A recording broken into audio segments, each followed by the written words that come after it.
போரில்லா நல்லுலகம் பொருள் துறையில் சமநீதி நேர்மையான நீதிமுறை நிலவுலகு கோராட்சி சீர் செய்த பண்பாடு சிந்தனையோர் வழிவாழ்வு சிறப்புணர்ந்த பெண்மதிப்பு தெய்வ நீதி வழிவாழ்தல் தேர்திருவிழாதவிர்த்தல் சிறுவர்கட்கே விளையாட்டு செயல் விளைவு உணர்கல்வி சீர்காந்த நிலை விளக்கம்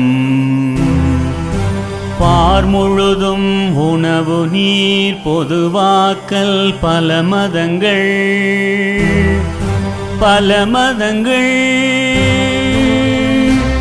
பல கடவுள் பழக்கம் தவிர்த்து உண்மை ஒன்றை வழிபடுதல்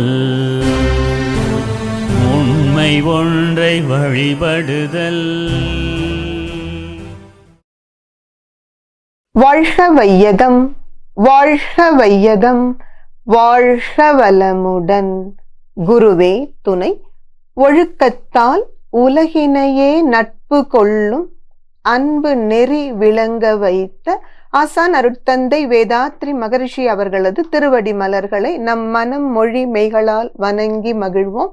அனைவருக்கும் இனிய சர்வதேச யோகா தின நல்வாழ்த்துக்கள். இந்த ஆண்டு 12வது சர்வதேச யோகா தினத்தை ஒட்டி உலக சமுதாய சேவா சங்கத்தின் தொழில்நுட்ப இயக்குநரகம் பெருமையுடன் வழங்கும் வேதாத்திரிய கருத்தரங்கில் முதல் திட்டமான போரில்லா நல்லுலகம் குறித்து நாம் இப்போது சிந்திப்போம். இன்றைய நம் சிந்தனைக்கான தலைப்பு போரில்லா நல்லுலகம். இந்த உலகம் முழுவதும் வாழுகின்ற மக்கள் அனைவரது வாழ்வும் மிகச்சிறந்து வளமடைந்து ஓங்க ஏற்ற புதியதொரு பண்பாடாக அருட்தந்தை வேதாத்ரி மகரிஷி அவர்கள் வழங்கி இருப்பதுவே வேதாத்ரியம் என்கிற பெயரில் 14 திட்டங்கள் ஆகும். தனி மனிதன் வாழ்க்கை நெறியாக 5 ஒழுக்க பண்பாட்டை தந்த அருட்தந்தை வேதாத்ரி மகரிஷி அவர்கள் இந்த தரணி உய்ய தந்ததே வேதாத்ரியம் ஆகும். வேதாத்ரிய திட்டங்களை விளக்குகின்ற கவியை நாம் முதலில் பார்த்து விடுவோம். போரில்லா நல்லுலகம், பொருள் துறையில் சமநீதி, நேர்மையான நீதிமுறை, நிலவுலகு கோராட்சி, சீர் செய்த பண்பாடு, சிந்தனையோர் வழிவாழ்வு, சிறப்புணர்ந்த பெண் மதிப்பு, தெய்வ நீதி வழிவாழ்தல், தேர்திருவிழா தவிர்த்தல் சிறுவர்கட்கே விளையாட்டு, செயல் விளைவு உணர்கல்வி, சீர்காந்த நிலை விளக்கம், பார் முழுதும் உணவு நீர் பொதுவாக்கல், பல மதங்கள் பல கடவுள் பழக்கம் ஒழித்து உண்மை ஒன்றை தேர்ந்திடுதல். இந்த 14 திட்டங்களில் முதல் திட்டமான போரில்லா நல்லுலகம் குறித்து நாம் இப்பொழுது சிந்திப்போம். போர் என்றால் என்ன? இப்படி ஒரு வினா எழுப்பி நாம் விடை காண முயற்சித்தால், போர் என்பது மனிதனே தனித்தனியாகவோ அல்லது கூட்டம் கூட்டமாகவோ கொன்று குவிக்கும் கொடிய செயல் என்பதுதானே விடையாக வரும். நாம் வாழ பிறந்திருக்கிறோம். நாம் வாழ்வதற்கு விரிந்த உலகம் இருக்கிறது. இயற்கை வளங்கள் இருக்கின்றன.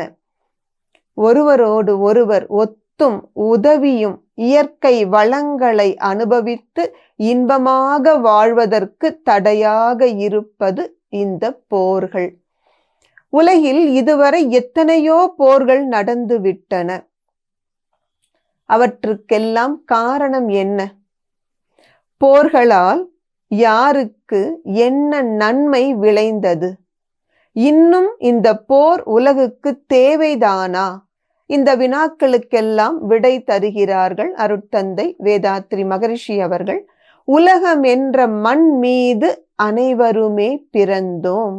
உயிர் காக்கும் காற்று ஒன்றே மூச்சு விடுவதற்கு, உலகெங்கும் ஒளி வீசும் சூரியனும் ஒன்றே, உள்ள கடல் ஒன்றே நீராவியாகி பொழிய, உலகில் இன்று உள்ளோர் இதில் ஒன்றும் செய்ததில்லை. ஒவ்வொருவரும் பிறந்து வாழ்ந்து செத்து போவார். உலகில் ஒரு குழுவினர் மற்றவரை கொன்று உயிர் வாழ்தல் நீதி எனில் கொலைஞர்களே மிச்சம். இந்த கவியில் கொடுத்துள்ள உண்மைகளை யாராவது மறுக்க முடியுமா? இன்றைக்கு உலகின் மக்கள் தொகை கிட்டத்தட்ட 830 கோடி என்று கணக்கெடுத்திருக்கிறார்கள். இத்தனை பேரும் வாழ்வது இந்த ஒற்றை பூமியில் தானே. நாம் அனைவரும் சுவாசிப்பதும் ஒரு காற்றைத்தானே. நம் அனைவருக்கும் ஒளி கொடுப்பதும் ஒரு சூரியன் தானே. இருப்பது ஒரு கடல் தானே. நாம வேண்டுமானால் Indian ocean, Pacific ocean, Atlantic ocean பெயர்கள் பலவாக சொல்லலாம். ஆனால் இருப்பது ஒரே ஒரு கடல். இவை யாவும் இறைவனது அருட்கொடைகள் அல்லவா? எத்தனை பெரிய விஞ்ஞானி ஆனாலும் ஒரு கைப்பிடி மண்ணையாவது உருவாக்க முடியுமா?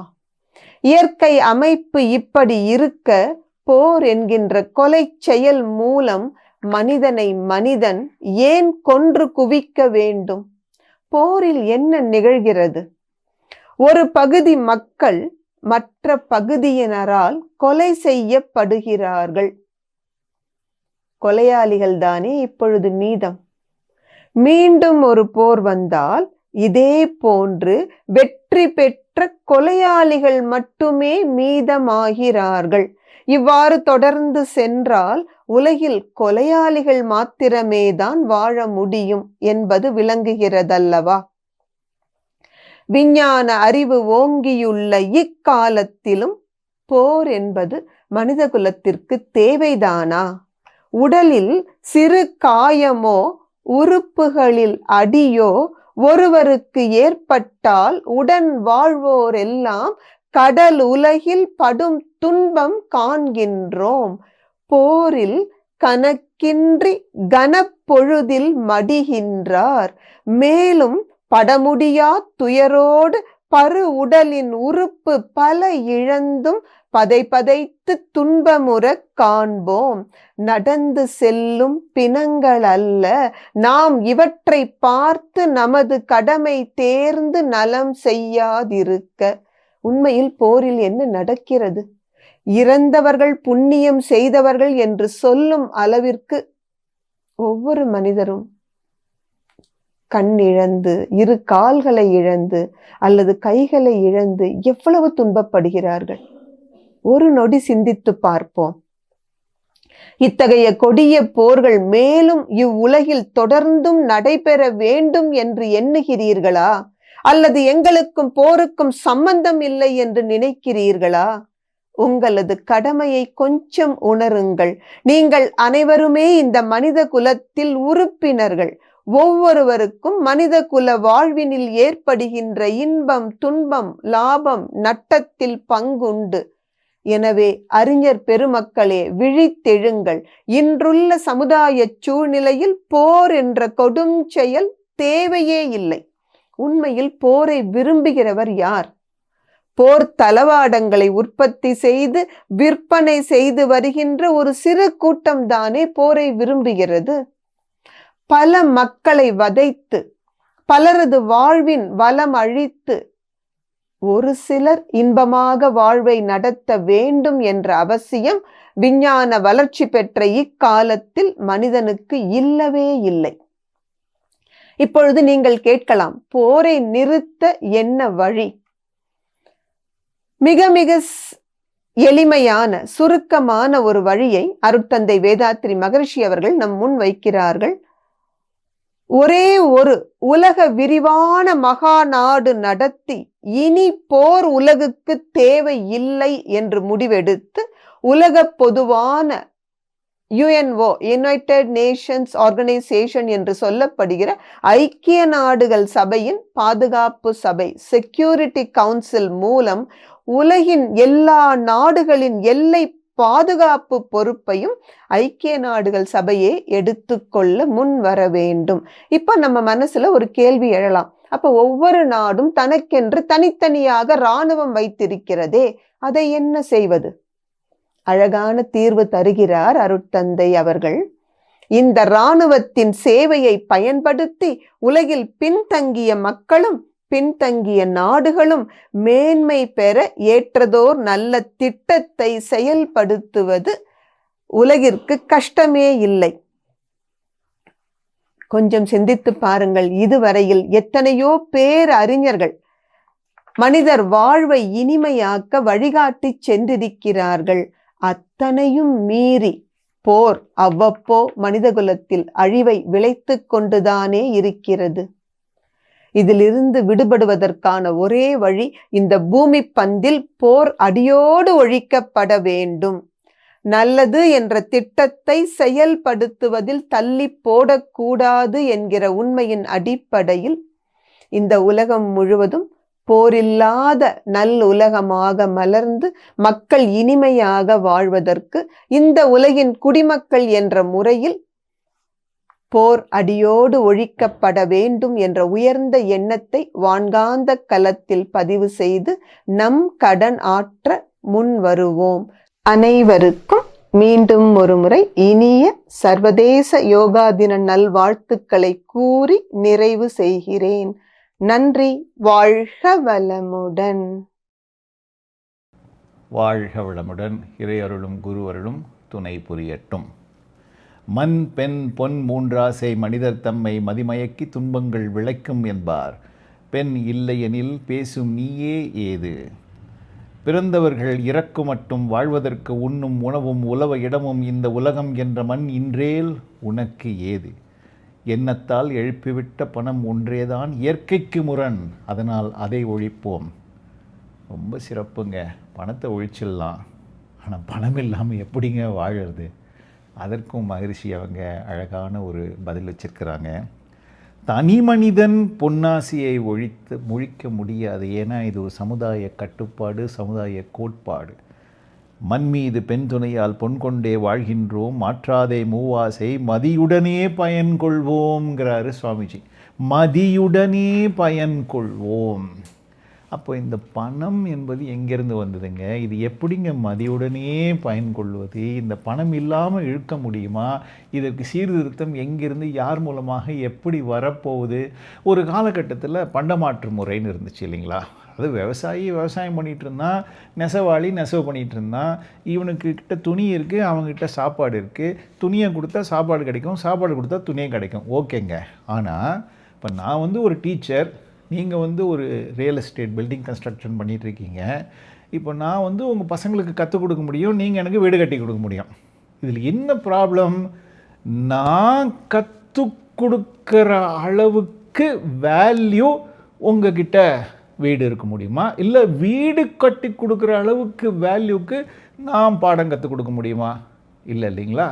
ஒரு 100 பசங்க வந்தாங்கன்னா நான் கற்றுக் கொடுக்க முடியும், எனக்கு ஒரு வீடு கிடைக்கும். 2 பேர் வச்சுக்கிட்டு நான் எப்படிங்க பாடம் கற்றுக் கொடுத்துட்டு வீடு கட்ட முடியும்? இது ப்ராப்ளம் நம்பர் 1. ப்ராப்ளம் நம்பர் 2, உங்ககிட்ட பசங்களே இல்லை, நான் யாருக்கு பாடம் கற்றுக் கொடுக்க போகிறேன்? எப்படி நீங்கள் எனக்கு வீடு கட்டி கொடுக்க போகிறீங்க? இதனால் இந்த பண்டம் மாற்றும் முறையை தொழிலாக கொண்டவர்கள் அரசர்கள்கிட்ட போனாங்க. என்ன சொன்னாங்க? பண்டங்கள் மாற்றுவதை தொழிலாய் கொண்ட பல வணிகர் அரசர்களை இணங்கச் செய்து பண்டங்கள் மாற்றுவதற்கு பொது மதிப்பாய் பணம் என்ற கருவியினை தோற்றுவித்தார். இப்போ என்ன ஆகிப்போச்சு? பண்டங்கள் பரிமாற்றம் எளிதாய் போச்சு. ரொம்ப ஈஸி இல்லைங்களா? நம்ம விவசாயி 100 மூட்டை நெல் பண்ணான்னா அவர் ராஜா கிட்ட போனோன்னா ராஜா பணம் என்ற ஒன்று கொடுப்பார். இந்த மாதிரி ஒரு காயினை போட்டு, ஒரு கோல்டு காயினு, அந்த கோல்டு காயினு ஒரு 10 கிராம் அப்படின்னு எழுதி அவருடைய சிம்பல் தலையை ஒரு இடத்துல போட்டான்னா பின்னாடி பக்கம் வால் வேறு ஏதாவது ஒன்று எழுதி கொடுப்பாரு. தலையா பூவா கேள்விப்பட்டிருக்கீங்களா? அந்த மாதிரி போட்டு கொடுப்பாரு. அதுக்கு பெர்ஃபரேஷன்லாம் போட்டு யாரும் அதை திருடாமல் பார்த்துக்கிட்டு இருந்தார். ஆனால் திருடன் திருடிட்டு போயிடுவானே. அப்போ என்ன பண்ணாச்சு? அதுக்கு பேங்கர்னு ஒருத்தனை கொண்டு வந்தான் அரசார். என்ன பண்ணால், ஒரு கிராமத்துக்கு ஒரு அரசனை கொண்டு வந்து, ஒரு பேங்கரை கொண்டு வந்து நிறுத்தி, எப்பா அவங்கக்கிட்ட இருக்கிற கோல்டு சில்வரு காயின் எல்லாத்தையும் நீ வந்து இவங்ககிட்ட அடமானம் வை. அவன் வந்து ஒரு பேப்பரில் எழுதி கொடுப்பான், அதுக்கு ப்ராமிசரி நோட்டீஸ் ராஜாவுடைய சீலையும் அவன் குத்தி கொடுத்துருவான். அந்த நோட்டை நீ யார்கிட்ட வேணாலும், எந்த கிராமத்துக்கிட்ட வேணாலும் கொண்டு போய் கொடு, அவன் அதுக்கு ஏற்ற பணத்தை உன் கையில் கொடுத்துருவான் அப்படின்னு அந்த கோல்டு காயினையோ சில்வர் காயினோ கையில் கொடுத்துருவான் அப்படின்னு வந்தது தான் பணம். இது என்னது? 500 ரூபாய் நோட்டு. இதில் ரிசர்வ் பேங்க் கவர்னர் எழுதியிருக்கார் பாருங்க, ராஜா 2000 வருடங்களுக்கு முன்னாடி எழுதினது இன்னும் எழுதிட்டுருக்கார் பாருங்க. I promise to pay the bearer the sum of 500 rupees only. சரி, இதை நம்ம ரிசர்வ் பேங்க் ஆஃப் இந்தியா கவர்னர்கிட்ட கொண்டு போய் கொடுத்து, ஐயா நீங்கள் இதை எழுதியிருக்கீங்க, இதை கொடுத்தா எனக்கு நீங்கள் 500 ரூபாய் கொடுப்பீங்க அப்படின்னு, எனக்கு 500 ரூபாய் வேணும், கொடுக்குறீங்களா அப்படின்னு கேட்டால் அந்த ஆர்பிஐ கவர்னர் கொடுப்பாரா? சத்தியமாக கொடுக்க மாட்டார். ஏன்? இதான 500 ரூபாய். இது வந்து அந்த வாழைப்பழ கதை மாதிரி ஆகிப்போச்சு இல்லைங்களா? 2 வாழைப்பழம், ஒன்று சாப்பிட்ட, இன்னொன்று என்ன, அதாங்க இது தான் இந்த 500 ரூபாவுடைய கதை. 1935 வருடம் வரைக்கும் ஆக்சுவலாங்க ஒரு யூகே ஸ்டெர்லிங் பவுண்டு நோட்டை கொண்டு போய் பேங்க் ஆஃப் இங்கிலாண்டை கொடுத்தா அவன் ஒரு ஸ்டெர்லிங் அல்லது அதுக்கு ஈக்குவலண்ட்டு கோல்டையோ சில்வரையோ கையில் கொடுத்துக்கிட்டு இருந்தான். ஆனால் முதலாம் உலகப் போரில் பெரும் நஷ்டம் வந்து இனிமேல் கோல்டு கொடுக்க முடியாதுன்ட்டான் இங்கிலாண்டுக்காரன். கோல்டெல்லாம் அமெரிக்கா கிட்ட போச்சு 2வது உலகப் போரில். அப்போது 1971 வருடம் வரைக்கும் US டாலர் நீங்கள் கோல்டாவோ சில்வராகவோ கன்வெர்ட் பண்ணிக்கலாம். ஆனால் பிரசிடென்ட் நிக்சன் அதுவும் முடியாதுன்ட்டார் 1971. அன்னியோட வீழ்ச்சி ஆரம்பித்தது. இன்னைக்கு இந்த பணம் என்பது ஒரு ஃபியட் மணி அப்படிம்பாங்க. அப்போ பணம் என்றால் என்ன? பணம் என்பது ஒரு மாயப்பிசாசு. இது நிஜமான ஒன்று கிடையாது. அப்போ பணம் என்ற ஒன்றை நாம் மாற்ற வேண்டும். ஆகஸ்ட் 4, 2026 ஏப்ரல் 12, 2027 மிகப்பெரிய பொருளாதார பண வீழ்ச்சி காத்து கொண்டிருக்கின்றது, நடக்கப் போகின்றது. பொருளாதாரமே தலைகீழாக மாறக்கூடிய ஒரு நிலை வரப்போகிறது. இதனால் புதுவிதமான ஒரு பொருளாதார சட்டமும் திட்டமும் கொண்டு வரப்படும். அது நம் மகரிஷி அவர்களின் கனவான மிகப்பெரிய மாற்றத்தை, பொருளாதாரத்தில் சமநீதியும், அந்த சமநீதியினால் இந்த உலகம் அமைதியை நோக்கியும் செல்ல வேண்டும். நீங்களும் உங்கள் அன்பு குடும்பமும் உடல் நலம், நீளாயுள், நிறை செல்வம், உயர்வுகள், மெஞ்ஞானம் பெற்று, பொருளாதாரத்தில் சுதந்திரம் பெற்று, ஆன்மீகத்தில் உயர்வு பெற்று வளமோடு வாழ வேண்டும் என்று கருணையோடு வாழ்த்துகின்றேன். மகரிஷி அவர்களின் அருள் உங்களிடம் எப்பொழுதும் இருக்கட்டும். இந்த அரிய சந்தர்ப்பத்தை எனக்கு அருளிய அனைத்து அன்பு உள்ளங்களுக்கும் என்னுடைய பணிவான நன்றிகள், வணக்கங்கள். வாழ்க வளமுடன். வாழ்க வையகம், வாழ்க வளமுடன். குரு வாழ்க, குருவே துணை. வேதாத்திரிய மெய்யன்பர்களே, இந்த நல்ல நாளிலே நேர்மையான நீதிமுறை என்ற பொருளிலே சில கருத்துக்களை பகிர்ந்து கொள்ள இருக்கின்றோம். இறைநிலையின் தன்மாற்ற சரித்திரம் இறைத்துகள் தொடங்கி மனிதன் வரை வந்ததை நாம் அறிவோம். மகரிஷியின் சிந்தனைப்படி இதே கருத்தை புல்லாகி பூடாகி புழுவாய் மரமாகி என்ற திருவாசக பதிவும் தெரிவிக்கின்றது. இறைநிலையின் இறுதி படைப்பாகிய மனிதன் உணர்வுகளாலும் அறிவினாலும் ஆளப்படுகின்றான். உணர்வுகள் உள்ளிருந்து வருவதென்றாலும் அதன் தூண்டல் என்பது வெளி உலகத்தில் தான் இருக்கிறது என்பதை நாம் அறிந்திருக்கின்றோம். ஆனால் அறிவென்பது உள்ளிருந்து வெளிப்படும் மனிதனின் மகத்துவம், அது அவனின் தனிப்பெரும் தன்மை என்பதை நாம் புரிந்து கொள்ள வேண்டும்.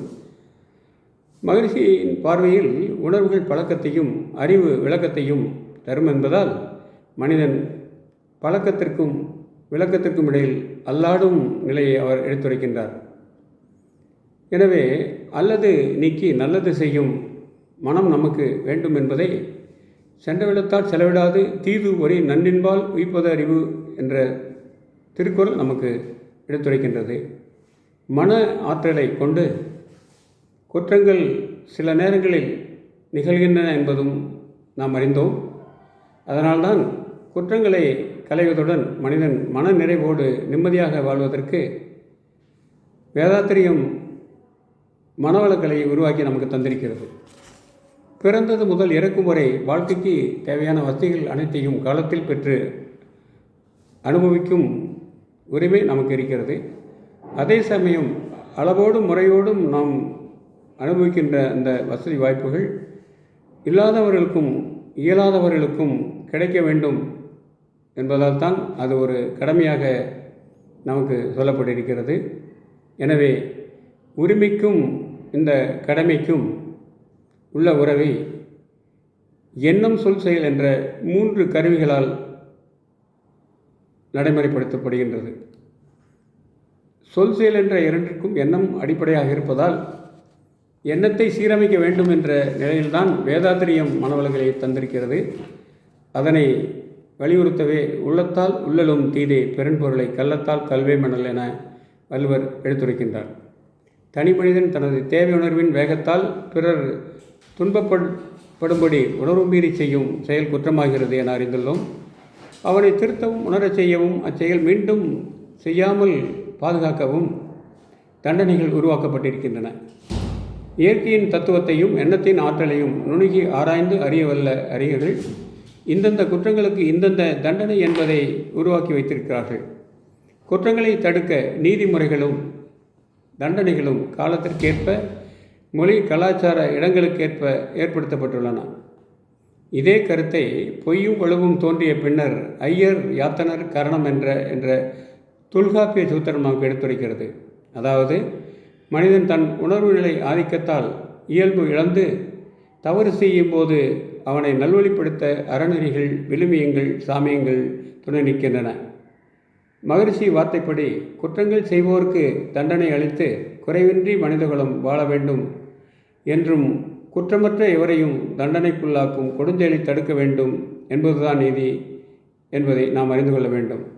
மனிதனிடமுள்ள களங்கங்கள் நீங்கும் போது, அதாவது உணர்வு பயப்பட்ட வாழ்விலிருந்து அறிவு நிலைப்பட்ட வாழ்வை அவன் அடைகின்ற போது இறை உணர்வு என்பது இயல்பாகவே அவனிடம் வந்து வாய்க்கிறது. அதனால்தான் அறிவேதான் தெய்வமென்றார் தாயுமானார் என்று மகரிஷி அறிவிக்கின்றார். மேலும் மகரிஷி வழங்கிய உலக சமாதான திட்டத்தின் ஓர் அங்கமாய் விளங்கும் நேர்மையான நீதிமுறை என்ற பொருளை சிந்திக்கின்ற பொழுது, சமன் செய்து சீர்தூக்கும் கோல் போல் அமைந்தோர்வாள் கோடாமை சான்றோர் கனி என்ற குறள் நினைவுக்கு வருகிறது. இக்குறளின் முழு பொருளையும் உணர்ந்தால் வேதாத்திரியத்தின் ஓருலக கூட்டாட்சி, பொருளில்லா நல்லுலகம் என்ற தத்துவங்களை நாம் புரிந்து கொள்ள முடியும். ஆட்சியாளர்களுக்கு வேண்டிய இந்த பண்பு போலவே மனிதனுக்கும், அதாவது தனி மனிதனுக்கும் நீதி சொன்னவர் மகரிஷி. அதனால்தான் தனக்கோ பிறர்க்கோ தற்காலத்திலோ பிற்காலத்திலோ உடலுக்கோ மனதிற்கோ துன்பம் தராத செயல்களை நல்ல செயல்கள் என்று அவர் சாமியமாக வகித்து காட்டுகின்றார். இதனை நாம் இரண்டொழுக்க பண்பாடாக சொல்லி வருகின்றோம். மிக எளிய சொற்களில் சொல்லப்பட்ட இந்த வரையறை எவராலும் எளிதில் எட்ட முடியாதபடி தான் இன்றளவும் இருந்து கொண்டிருக்கிறது. மேலும் பொருளாதாரம், காமம் ஆகியவற்றின் மீதான தீவிர தூண்டுதல் மனிதனை தேச துரோகம், கொலை ஆகிய கொடுஞ்செயல்களை செய்ய வைக்கிறது. இக்கருத்துக்களை குறித்த மகரிஷியின் கவி, கொலை செய்தான் ஒரு மூர்க்கன் அறிவிழந்து கொலையுண்டான் நீதிபதி அளித்த தீர்ப்பால் கொலைக்கு கொலை நீதி என்றும் குற்றம் செய்த கொடுமைக்கே தண்டனைகள் என்று சொன்னால், கொலையுண்டோன் மனைவி மக்கள் பெற்றோர் செய்த குற்றம் என்ன குடும்பத்தின் தலைவன் அங்கே கொலையுண்ட நிகழ்ச்சி அன்னார் வாழ்வில் என்றும் கொடுந்துன்பம் தரவில்லையா நீதி எங்கே என்று மகரிஷி கேள்வி கேட்கின்றார். மனிதனிடையே பொருளாதார ஏற்றத்தாழ்வு களையப்பட்டு ஒழுக்கம், பண்பாடு ஆகிய பண்புகள் குழந்தை முதல் பெரியவர் வரை அனைவருக்கும் சமுதாயத்தில் வழங்கப்படுகின்ற பொழுது கொலைகள் நிகழ இடமே இல்லை என்று மகரிஷி எடுத்துரைக்கின்றார். தனி மனிதன் செய்கின்ற கொலை குற்றங்களுக்கு சமுதாய அமைப்பும் அரசியல் நிர்வாக முறையுமே காரணம் என்பது அருட்தந்தை அவர்களின் கருத்து. மேலும் போர்கள் உலகெங்கும் தொடங்கி நடைபெற்று கொண்டிருக்கின்ற நிலையை எண்ணிய மகரிஷி,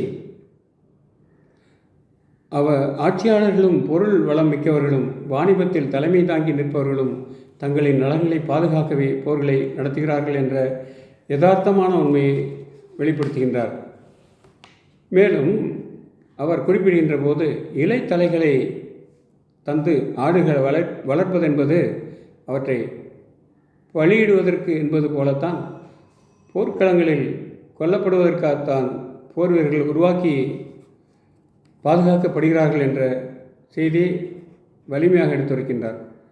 இந்த கருத்துக்கள் தற்காலத்திற்கும் எற்காலத்திற்கும் உலக மக்கள் நல்வாழ்வு பெற படிநிலைகளாக நமக்கு மகரிஷி அவர்களால் வலியுறுத்தி சொல்லப்பட்டிருக்கின்றன என்பதை நாம் உணர்ந்து கொள்வோம்.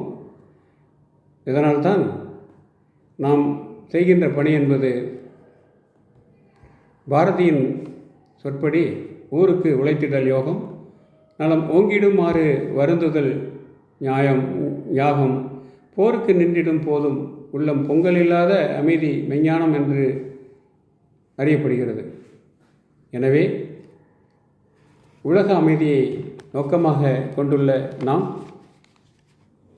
இந்த மனவளக்கலை உலகெங்கும் பரவ செய்ய வேண்டும். அதற்கான வாய்ப்பையும் ஆசையும் நமக்கு மகரிஷி நல்க வேண்டும் என்று இந்த நல்ல தினத்திலே கேட்டுக்கொண்டு இந்த நல்ல வாய்ப்புக்கு நன்றி பாராட்டி நிறைவு செய்கின்றோம். வாழ்க வையகம், வாழ்க வளமுடன், வளர்க வேதாத்திரியம், வாழ்க வளமுடன். வாழ்க வையகம், வாழ்க வளமுடன், வாழ்க வேதாத்திரியம், குருவே துணை.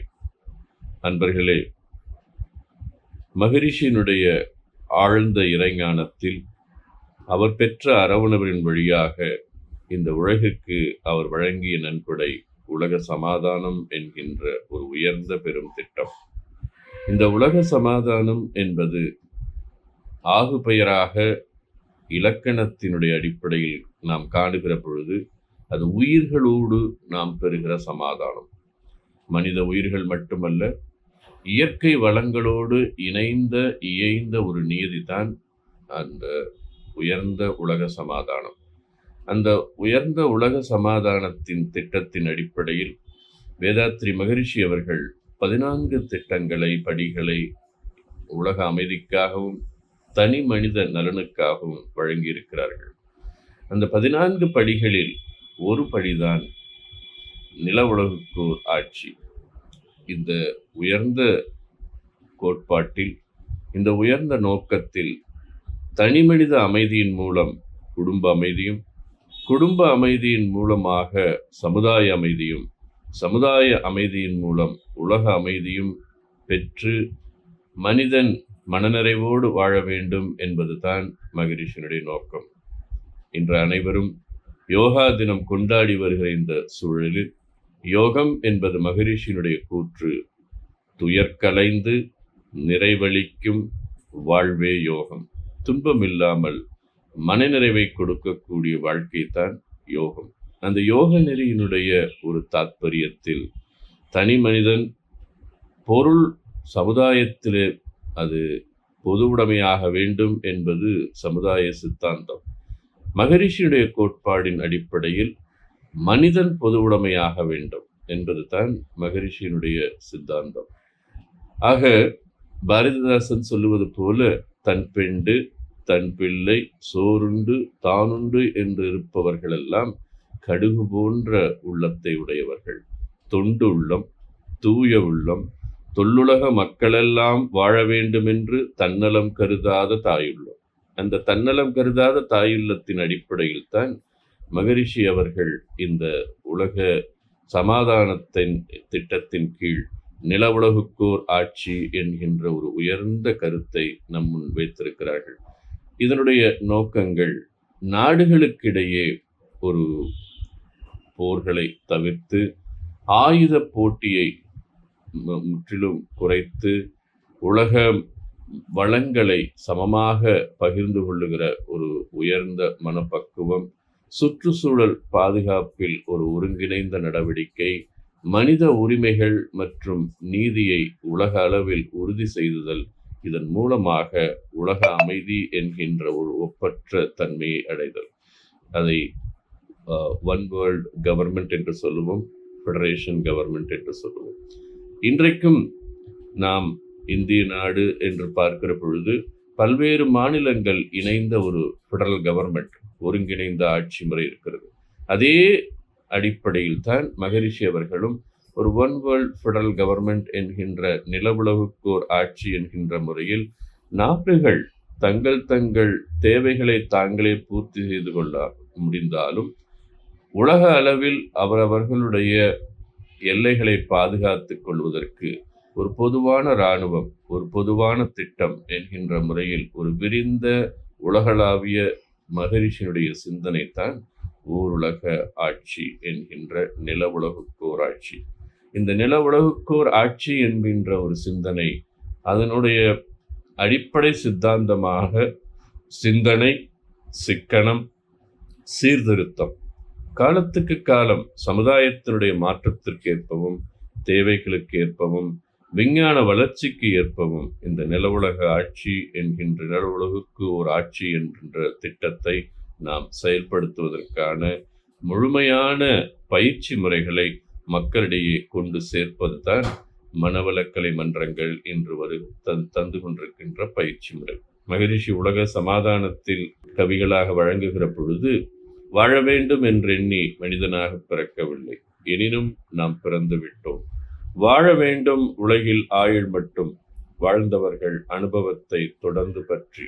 வாழ வேண்டும் என்ற உரிமை எல்லோருக்கும் உண்டு, வாழ்பவர்க்கு சாதகமாய் வாழ மட்டும். வாழ உள்ளோர் அனைவரும் ஒன்று கூடி வகுத்திடுவோம் ஒரு திட்டம் வளமாய் வாழ. அப்படி வாழ உள்ள இன்று இருக்கின்ற சமுதாய மக்கள் எதிர்கால சமுதாயத்தினருக்காக ஒன்று கூடி வகுத்திருக்கின்ற திட்டம் தான் ஓருலக ஆட்சி. இந்த ஓருலக ஆட்சியின் மூலம் பெறக்கூடிய பல திட்டங்களை மகரிஷி அவர்கள் கவி மூலமாகவே விளக்குகிறார்கள். ஓருலக ஆட்சி உயர் ஒழுக்கத்தோடு உலகினிலே குழந்தைகளை வளர்க்கும் திட்டம், பார் முழுதும் பொருள்துறையில் சமநேர் நீதி, பல நாடும் ஒன்றிணைந்த பொருளாதாரம், சீர்திருத்த சிக்கனமாம் சிறந்த வாழ்வு, தெய்வநிலை அகத்துணரும் இறைவணக்கம், நேர்வழியில் விஞ்ஞானம் பயனாய்க்கொள்ளும் நெறிமுறைகள், இவை இணைந்த வாழ்வு காண்போம். இத்துணை ஓருலக ஆட்சி, நிலவுலகுக்கு ஒரு ஆட்சி என்கின்ற திட்டம் சிறிது சிறிதாக தனி மனிதனிடமிருந்து ஒவ்வொரு மனிதனும் உயிருணர்வு பெறுகிற பொழுது, நாளுக்கு நாள் ஒவ்வொரு சமுதாயமும் விழிப்புணர்வு பெறுகிற பொழுது, நாளைக்கு உயிருணர்ந்த தலைவர்கள், உணர்வு பெற்ற உயர்ந்த தலைவர்கள் அனைவரும் ஒன்று கூடி பிற உயிர் நலனை பாதுகாக்கின்ற ஒரு ஒப்பற்ற திட்டத்தை வரையறுப்பார்கள். அதன் மூலமாக நில உலகுக்கோர் ஆட்சி என்கின்ற ஒன் வேர்ல்ட் ஃபெடரல் கவர்மெண்ட் என்கின்ற திட்டம் சாத்தியப்படும் என்பது மகரிஷியினுடைய அவருடைய உலக சமாதான திட்டத்தில், வேதாத்திரியத்தில் அவர் கண்ட ஒரு அடிப்படையான விருப்பம், சங்கல்பம். அந்த ஒரு சங்கல்பத்தை நாமும் இந்த யோகா தினத்தில் அனைவரும் இணைந்து வாழ்த்துகள் தெரிவிப்போம், சங்கல்பம் தெரிவிப்போம். ஒவ்வொரு உயிரும் உயிருணர்வு பெற்று, ஒவ்வொரு மனிதனும் ஆன்மீகத்தில் விழிப்புணர்வு பெற்று, இந்த உலக சமாதானத்தை நோக்கிய திட்டத்தில் இந்த நில உலகுக்கோர் ஆட்சி மலர நாமும் நம்முடைய வாழ்த்துக்களை தெரிவிப்போம். அனைவருக்கும் மீண்டும் ஒரு முறை யோகா தின வாழ்த்துக்கள் கூறி நிறைவு செய்கின்றோம். வாழ்க வையகம், வாழ்க வளமுடன். வாழ்க வையகம், வாழ்க வையகம், வாழ்க வளமுடன். அனைவருக்கும் யோகா தின வாழ்த்துக்கள். குருவே துணை. எல்லாம் வல்ல எங்கும் நிறைந்த இறையாற்றலை வணங்கி, ஆசான் அருள் தந்தை வேதாத்ரி மகரிஷி அவர்களுடைய அருளாசியை வேண்டி, இந்த சிறப்பான யோகா தினத்திலே சீர் செய்த பண்பாடு என்ற ஒரு தலைப்பில் உங்களோடு உரையாற்றுவதிலே மிக்க மகிழ்ச்சி அடைகிறேன். வாழ்க வளமுடன். அன்பானவர்களே, இந்த யோகா தினத்திலே புதிதாக யோகாவை கற்றுக்கொள்ள வேண்டும், தியானத்தை கற்றுக்கொள்ள வேண்டும், ஆன்மீக சிந்தனைகளில் ஈடுபட வேண்டும் என்ற ஆர்வத்தோடு எத்தனையோ பேர் இந்த நிகழ்வை பார்த்து கொண்டிருப்பீர்கள். ஏற்கனவே வேதாத்ரி மகரிஷியினுடைய ஒரு அற்புதமான மனவளக்கலை யோகத்தை பயின்று கொண்டிருப்பவர்கள் இருக்கிறீர்கள். உலகமெங்கும் ஆன்மீக சிந்தனையிலே இருக்கக்கூடிய அத்தனை பேரையும் உலக சமுதாய சேவா சங்கத்தின் சார்பிலே வேதாத்ரி மகரிஷி அவர்களுடைய பயிற்சிகளை செய்து கொண்டிருக்கக்கூடிய லட்சக்கணக்கான மனவளக்கலை அன்பர்களின் சார்பிலே மீண்டும் ஒரு முறை உங்கள் அனைவருக்கும் வாழ்த்துக்களை தெரிவித்துக்கொண்டு, நாளுக்கு நாள் நாம் வாழ்ந்து கொண்டிருக்கக்கூடிய இந்த சூழ்நிலையில் மனித வாழ்க்கையில் மன அழுத்தங்கள் கூடிக்கொண்டே இருக்கின்றன. இந்த வாழ்க்கை ஒரு பெரிய சவாலாக இருக்கிறது. இப்படிப்பட்ட சூழ்நிலையில் உடல் கெட்டு மனம் கெட்டு பொருளாதார பிரச்சனைகளுக்கு இடையிலே மனித மனம் ஒரு ஒரு கொந்தளிப்பான ஒரு நிலையில் இருப்பதை நாம் பார்க்கிறோம். இதற்கு இடையிலே உடல் நலம் பாதிப்படைகிறது, மனம் பாதிப்படைகிறது, உறவுகளுக்கிடையே பிரச்சனைகள் வருகின்றன. இந்த அனைத்து பிரச்சனைகளுக்கும் ஒரு தீர்வாக ஒரு அமைதியையும் மகிழ்ச்சியும் தரக்கூடிய ஒரு அற்புதமான கலை தான் இந்த யோகக்கலை. அந்த யோகக்கலையிலே சீர் செய்த பண்பாடு என்ற ஒரு தலைப்பை தான் நாம் பார்க்கிறோம். அதாவது எல்லாவற்றிலும் மனித வாழ்க்கையிலே மனிதன் தோன்றி இதுகாரும் பல்வேறு சீர்திருத்தங்களை மனித அறிவு செய்து கொண்டே வந்திருக்கிறது. மிகப்பெரிய ஒரு நல்ல கலாச்சாரத்தை பின்பற்றி வாழ்ந்து கொண்டிருக்கக்கூடிய மனிதர்களையும் இந்த உலகத்தில் பார்க்கிறோம். மிகப்பெரிய அவலத்தை நோக்கி பல்வேறு துன்பங்களை அனுபவித்து கொண்டிருப்பவர்கள் இந்த உலகத்தில் இருக்கிறார்கள். அடிப்படையில் பார்க்கும் பொழுது மனிதனை தவிர மற்ற அனைத்து ஜீவராசிகளும் அந்த மனதை வைத்து கொண்டு எப்படி வாழ்ந்து கொண்டிருக்கின்றன, மனிதனுடைய மனம் எந்த அளவுக்கு தாழ்வாக ஒரு நிலையில் சென்று கொண்டிருக்கிறது என்று பார்க்கும் பொழுது, மனிதரிலே மாக்கள் உண்டு மக்கள் உண்டு என்று 2 வகைகளை அருள் தந்தை வேதாத்ரி மகரிஷி குறிப்பிட்டு காட்டுகிறார். அந்த மிருக குணத்தை மாற்றிக்கொள்ளாமலேயே மனிதனாக வாழ்ந்து கொண்டிருக்கக்கூடிய லட்சோப லட்சம் மக்கள் இந்த உலகத்தில் துன்பத்தை அடைந்து கொண்டிருக்கிறார்கள். அந்த மிருக குணம் என்று 4 வகைகளே சொல்லப்படுகிறது.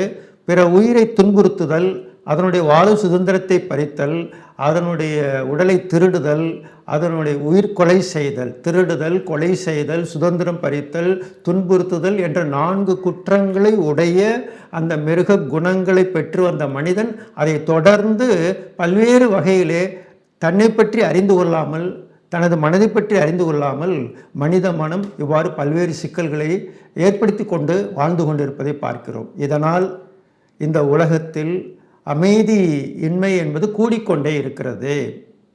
உயர்ந்த பண்புகளை மனிதர்கள் கடைபிடிக்காமல் வாழ்ந்து கொண்டிருக்கிறார்கள். காலம் காலமாக இதையெல்லாம் சொல்லித் தருவதற்கு நல்ல சிந்தனையாளர்கள், நல்ல பண்பாளர்கள், ஆன்மீகத்தில் உயர்ந்தவர்கள், குருமார்கள் வந்து கொண்டே இருக்கிறார்கள்.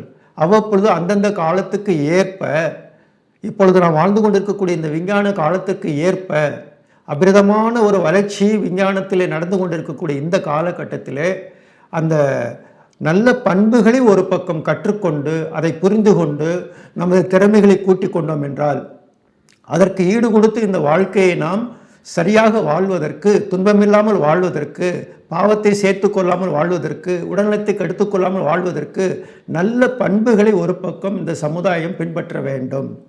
இந்த உலக யோகா தினம் என்பது ஒரு நல்ல நல வாழ்வு என்று ஒரு பக்கம் இதை பற்றி எல்லோரும் பேசிக்கொண்டிருக்கிறார்கள். நல்வாழ்வு, ஞானம், உலக அமைதி என்ற பெரும் நோக்கத்தோடு இந்த உலக யோகா தினம் கொண்டாடப்பட்டு வந்து கொண்டிருக்கிறது. யோகா என்பது வெறும் உடலை மாற்றுவதற்கான உடற்பயிற்சி மட்டுமல்ல. யோகம் என்பது அனைத்தையும் நல்ல பண்புகளையும் சேர்த்து கொண்டு வாழ்வாங்கு வாழ்வதற்கு வேண்டியது.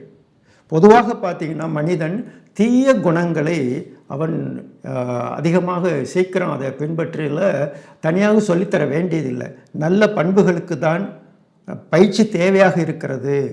யாருடைய உடலுக்கும் மனதுக்கும் துன்பம் தராமல் வாழ்வது, துன்பப்படுகின்றவர்களுக்கு உதவி செய்து வாழ்வது என்ற ஒரு மிகப்பெரிய 2 ஒழுக்க பண்பாட்டை வேதாத்திரி மகரிஷி கொடுத்திருக்கிறாங்க. பண்படுதலே பண்பாடாகும். எந்தெந்த காலத்தோ இடம் காலம் தேவை, இவையொப்ப தோன்றியன எத்தனையோ செயல்கள். அந்த செயல் அக்கருத்து இன்று சிந்தனைக்கோ உடல் நலத்திற்கோ வாழ்க்கைக்கோ துன்பம் தருமெனில் அதை தவிர்ப்போம் என்பது வேதாத்திரி மகரிஷி அவர்களுடைய அற்புதமான ஒரு அணுகுமுறை. இப்பொழுது என்ன துன்பம் வருகிறதோ அதிலிருந்து நம்மை மாற்றிக்கொள்ள வேண்டும். இப்பொழுது துன்பமில்லாமல் வாழ்வதற்கு நாம் சில நல்ல பண்புகளை நாம் பின்பற்ற வேண்டி இருக்கிறது. அத்தகைய பண்பை தான் அருள் தந்தை அவர்கள் அழகாக வடிவமைத்து புதியதொரு பண்பாடு உலகுக்கு வேண்டும் என்று சொல்கிறார். போதை போர் பொய்ப்புகை ஒழித்து அமிழ் செய்வோம். அதிக சுமை ஏதுமில்லை, அவரவர் தம் அறிவின் ஆற்றலினால் உடல் உழைப்பால் வாழ்வதென்ற முடிவும். மதிப்பிறந்து மற்றவர்கள் மனம் உடல் வருத்தா மாநெறியும் உணவுக்கு உயிர் கொள்ளா நோன்பும் பொதுவிதியாய் பிறபொருளை வாழ்க்கை சுதந்திரத்தை போற்றி காத்தும் பிறர் துன்பம் போக்கும் அன்பும் வேண்டும் என்று சொல்கிறார். அதாவது யாருக்கும் நான் துன்பம் தராமல் வாழ்வேன், என் உடல் உழைப்பை கொண்டு அறிவின் திறத்தை கொண்டு நான் வாழ்வேன். இப்படி ஒவ்வொரு பண்புகளையும் நல்ல கூர்ந்து கவனித்தோம் என்றால் அந்த மிருக குணங்கள் எல்லாம் கொஞ்சம் கொஞ்சமாக மாற்றம் அடைகிறது. இதை ஒருவர் தனியாக பின்பற்ற வேண்டி இருக்கிறது. மனிதர்களுக்கு இதையெல்லாம் ஒரு போதனையாக சொல்லிக்கொண்டே வந்து கொண்டே இருக்கிறார்கள் இதுகாரும். அதை சாதனையாக மாற்றுவதற்கு சில பயிற்சி திட்டங்கள் தேவையாக இருக்கிறது. அந்த யோக கலையில் முழுமையான பயிற்சிகளை முறையாக கற்றுக்கொள்ளக்கூடிய ஒருவர் அவர் போதனையும் சாதனையும் கலந்த ஒரு ஆன்மீக சாதனையில் ஈடுபடுவார். அவ்வாறு உயர்ந்தவர்கள் ஒரு பக்கம் இதை சொல்லிக்கொண்டே இருக்கிறார்கள். அந்த உயர்ந்தவர்கள் எல்லாம் உயராதவர்களுக்கு வழிகாட்டி கொண்டே இருக்கிறார்கள். உயர்ந்தவர்கள் ஒன்றுபட்டு தாழ்ந்தோர்கள் தம்மை உயர்த்துவதே தொண்டு நிலையங்கள் இன்றைய நோக்கம். அப்படிப்பட்ட ஒரு மிக உயர்ந்த தொண்டு நிலையமாக உலக சமுதாய சேவா சங்கம் இந்த உலகத்தை வலம் வந்து நல்ல பண்புகளை சமுதாயத்துக்கு சொல்லி கொண்டிருக்கிறது.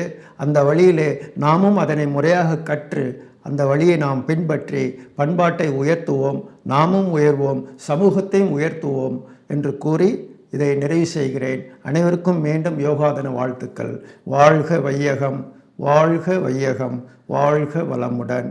அனைவரும் அருட்பேராற்றல் கருணையினால் உடல் நலம், நீலாயுள், நிறை செல்வம், உயர்ப்புகள், மெய்ஞானம் ஓங்கி வாழ்க வளமுடன், வாழ்க வளமுடன், வாழ்க வளமுடன். நன்றி. வாழ்க வையகம், வாழ்க வையகம், வாழ்க வளமுடன். குருப்புகழ் வாழ்க, குருவே துணை. தலைவர் உள்ளிட்ட அனைத்து அன்பர்களுக்கும் எமது இனிய மாலை வணக்கங்களும் வாழ்க வளமுடன் என்ற வாழ்த்துகளும், அனைவருக்கும் எமது இனிய பன்னாட்டு யோகா நாள் வாழ்த்துக்களை தெரிவித்து மகிழ்கிறேன். இந்த யோகா நாளில் சிறப்பு நிகழ்வாக உலக சமுதாய சேவா சங்கம் வேதாத்திரிய கருத்தரங்கை இணைய வழியில் மிக சிறப்பாக நடத்தி கொண்டிருக்கின்றது. அவ்வகையில் இந்த அமர்வின் சிந்தனை சிந்தனையோர் வழிவாழ்வு என்ற தலைப்பில் அமைந்துள்ளது. அதனை பற்றி நாம் சிறிது சிந்திப்போம். வாழும் உரிமை உலகில் எல்லோருக்கும் சமமே. வாழும் உரிமை உலகில் எல்லோருக்கும் சமமே. வாழ வைக்கும் கடமையோ வகை தெரிந்த வல்லோருக்கே. வாழ வைக்கும் கடமையோ வகை தெரிந்த வல்லோருக்கே என்று அருட்தந்தை அவர்கள் வகை தெரிந்த வல்லோர் என்று சிந்தனையாளர்களை குறிப்பிடுகின்றார். பொதுவாக நம்முடைய மனதில் ஒரு கேள்வி எழுகிறது. நான் என்னுடைய விருப்பப்படி எனக்கு எது மகிழ்ச்சியை தருகிறதோ அதை நான் வாழ்ந்து அதை செய்து மகிழ்வதற்கு ஏன் மற்றவர்கள் துணை தேவை என்ற கேள்வி நமக்குள் எழுகிறது. சுருங்க சொன்னால், என்னுடைய மனம் போன போக்கில் நான் வாழ்வதற்கு எனக்கு உரிமை இருக்கிறது என்ற எண்ணம் தான் மக்களிடையே இருக்கின்றது. இருப்பினும் சிந்தனையோரின் வழிகாட்டுதல் என்பது அவசியம் என்று அருட்தந்தை அவர்கள் அதனை தனது வேதாத்திரிய திட்டத்தில் ஒரு திட்டமாகவே வகுத்து கொடுத்திருக்கின்றார் என்றால் அதை ஏன் என்பதை நாம் உணர்ந்து கொள்ள வேண்டிய அவசியம் உண்டாகிறது. பெரும்பான்மையான மக்கள் எவ்வாறு வாழ்கின்றார்கள் என்றால் பெரும்பாலும் அறியாமையில் வாழ்கின்றார்கள், அலட்சியத்தோடு வாழ்கின்றார்கள், உணர்ச்சி வயப்பட்ட நிலையில் வாழ்கின்றார்கள். இந்த அறியாமை, அலட்சியம், உணர்ச்சி வயம் இந்த 3 நிலைகளிலும் அவர்கள் வாழும் பொழுது அவர்களுடைய வாழ்க்கை செயல்பாடுகளில் சிக்கல்கள் உருவாகின்றன. அந்த சிக்கல்கள் மனித மனத்துள் துன்பத்தை உண்டாக்கின்றன. ஆக அவர்கள் துன்பத்தில் சிக்கி உழன்று கொண்டிருக்கும் பொழுது அவர்களின் அறிவு நிலை தெளிவான நிலையிலும் நடுநிலையிலும் விளைவறிந்த விழிப்பு நிலையிலும் செயல்படுவதில்லை. எனவே தற்போதைய குறுகிய கால மகிழ்ச்சிக்காக அவர்கள் தங்களுடைய வாழ்க்கையை முழுவதும் துன்பத்தில் தள்ளிவிடுகிறார்கள். எனவே சிந்தனையோர் வழிகாட்டுதல் என்பது அவசியமாகிறது. அவர்களின் சிறப்பை வாழ வைக்கும் பழக்க வழக்கங்கள் எனும் ஒழுக்கங்கள் எல்லாம் வாழ வைக்கும் பழக்கங்கள் எனும் ஒழுக்கங்கள் எல்லாம் ஆழ்ந்த சிந்தனையாளர்கள் அன்புடனே உலகு கழித்த பரிசாம் என்று அருட்தந்தையவர்கள் கூறுகின்றார்கள்.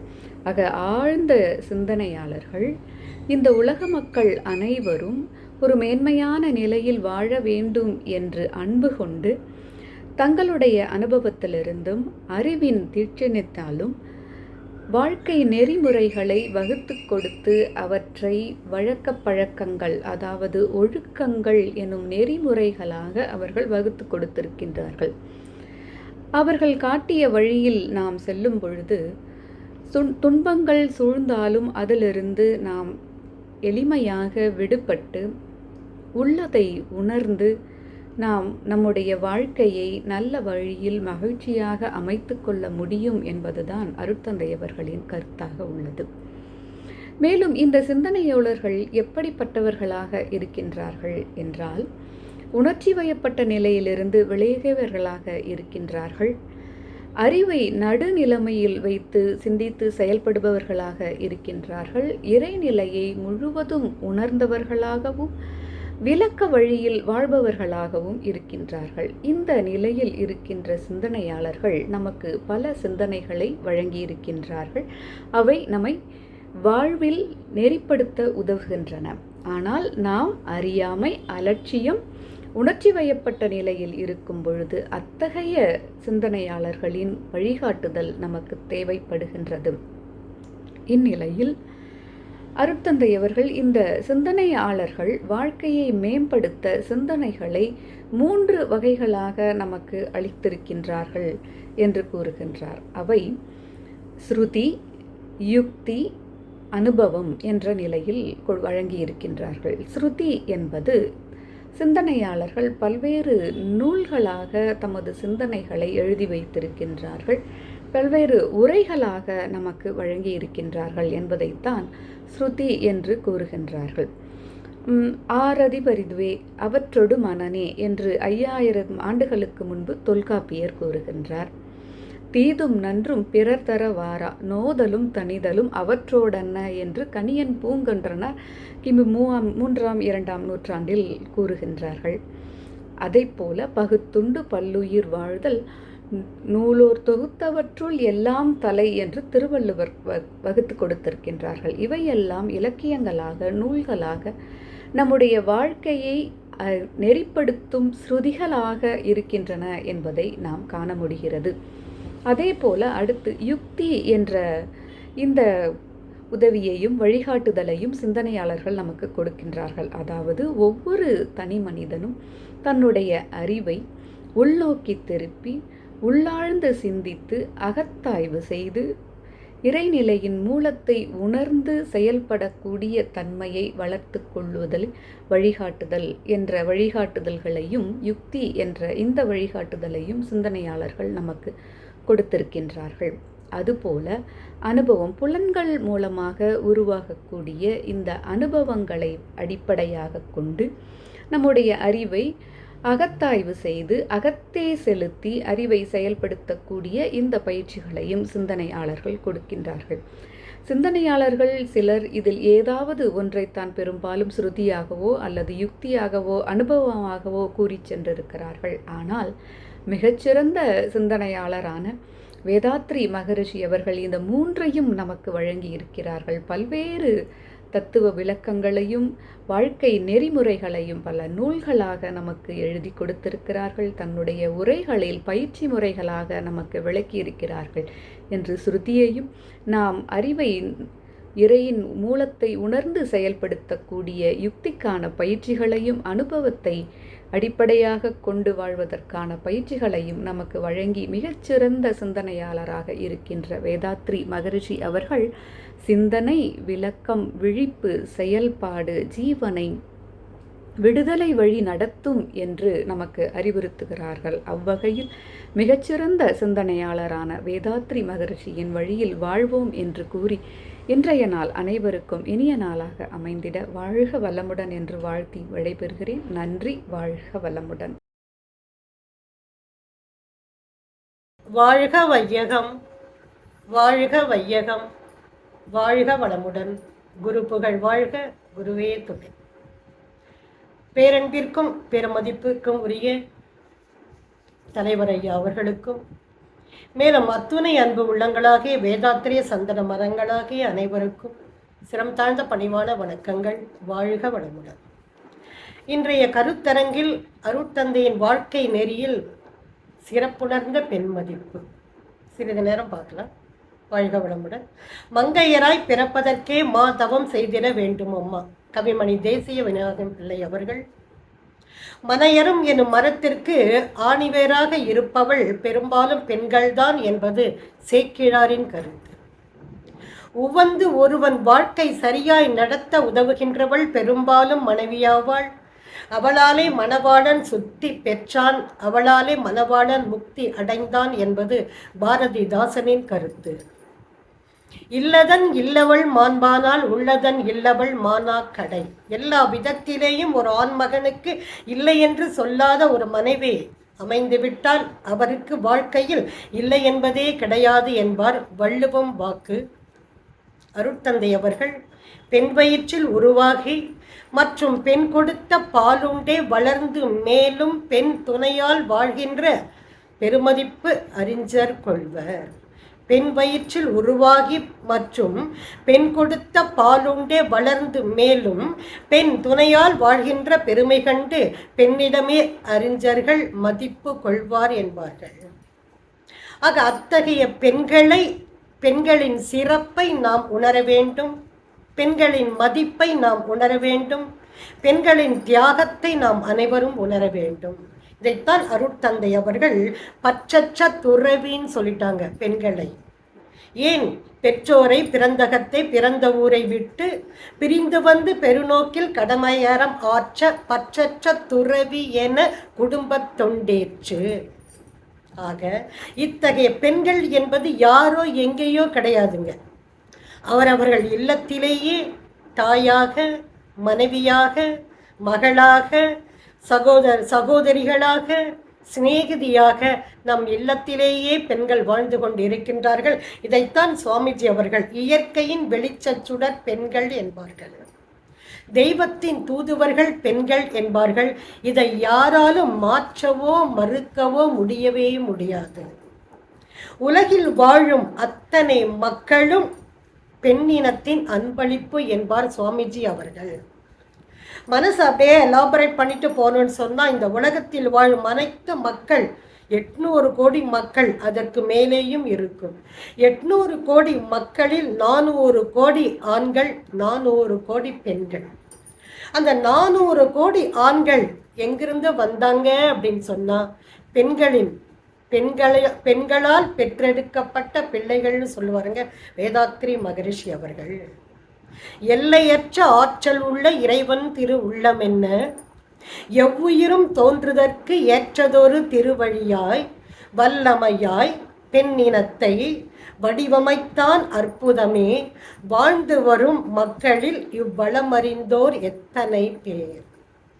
இப்போ சாமிஜி இதுக்குள்ள என்ன சொல்ல வராங்கன்னு சொன்னா, ஒரு ஆண் இனத்தை முழுமையாக்குவது பெண்ணினம், பெண்ணினத்தின் மறுபாதியே ஆணினம். ஆணுக்கு பெண் உயர்ந்தவள் அல்ல, ஆணுக்கு பெண் தாழ்ந்தவளும் அல்ல, ஆணுக்கு பெண் சரிநிகர் சமானமும் அல்ல. அப்ப பெண் என்பவள் யாருன்னு சொன்னா அவர்களை யாராலும் உதாரணம் காட்டவே முடியாது. பெண் என்பவள் தனிச்சிறப்பு வாய்ந்தவள் என்பார்கள் அருட்தந்தை அவர்கள். வெற்றி பெற்ற ஒவ்வொரு ஆணுக்கு பின்னாலும் ஒரு பெண்மகள் இருக்கின்றாள். வள்ளுவனுக்கு ஒரு வாசுகி, காந்திக்கு கஸ்தூரிபாய் அவர்கள், ராமகிருஷ்ணருக்கு அன்னை சாரதா தேவி அவர்கள், அருட்தந்தைக்கு அன்னை லோகாம்பாள் அவர்கள், அதே போல துளசிதாசருக்கு மமதா தேவி அவர்கள், திருநாவுக்கரசருக்கு தமக்கை திலகவதி அவர்கள், அருணகிரிநாதருக்கு தமக்கை வள்ளியம்மை அவர்கள். அப்ப எல்லாரும் வெற்றி பெற்ற ஒவ்வொரு ஆணுக்கு பின்னாலும் ஒரு பெண்மகள் இருக்கின்றார். அந்த பெண்களைத்தான் போற்ற வேண்டும், பாதுகாக்க வேண்டும், பராமரிக்க வேண்டும். ஆக இந்த சிறப்பு மேலும் சிறக்க வேண்டும், பெண்களின் மதிப்பு சிறப்பு மேலும் உயர வேண்டும் என்பதற்காகத்தான் அருட்தந்தை மகரிஷி அவர்கள் 1994 ஆகஸ்ட் 30 கூடுவாஞ்சேரியில் மனைவி நல வேட்பு விழா என்று சொல்லக்கூடிய விழா அன்று தொடங்கியது. அருளன்னை அவர்களும் அருட்தந்தை அவர்களும் அமர்ந்து எதிரெதிரே அமர்ந்து அம்மையார் அவர்கள் கனியை அருட்தந்தைக்கு கொடுக்க, அருட்தந்தை அவர்கள் மலரை அருள் அன்னைக்கு கொடுக்க, அந்த காட்சி மிகவும் அருமையான காட்சியாக. ஆக எந்த சங்கத்திலும் இல்லாத ஒரு விழா நம் சங்கத்தில் இருக்கக்கூடிய மனைவி நல வேட்பு விழா, காந்த பரிமாற்றத்தவம்.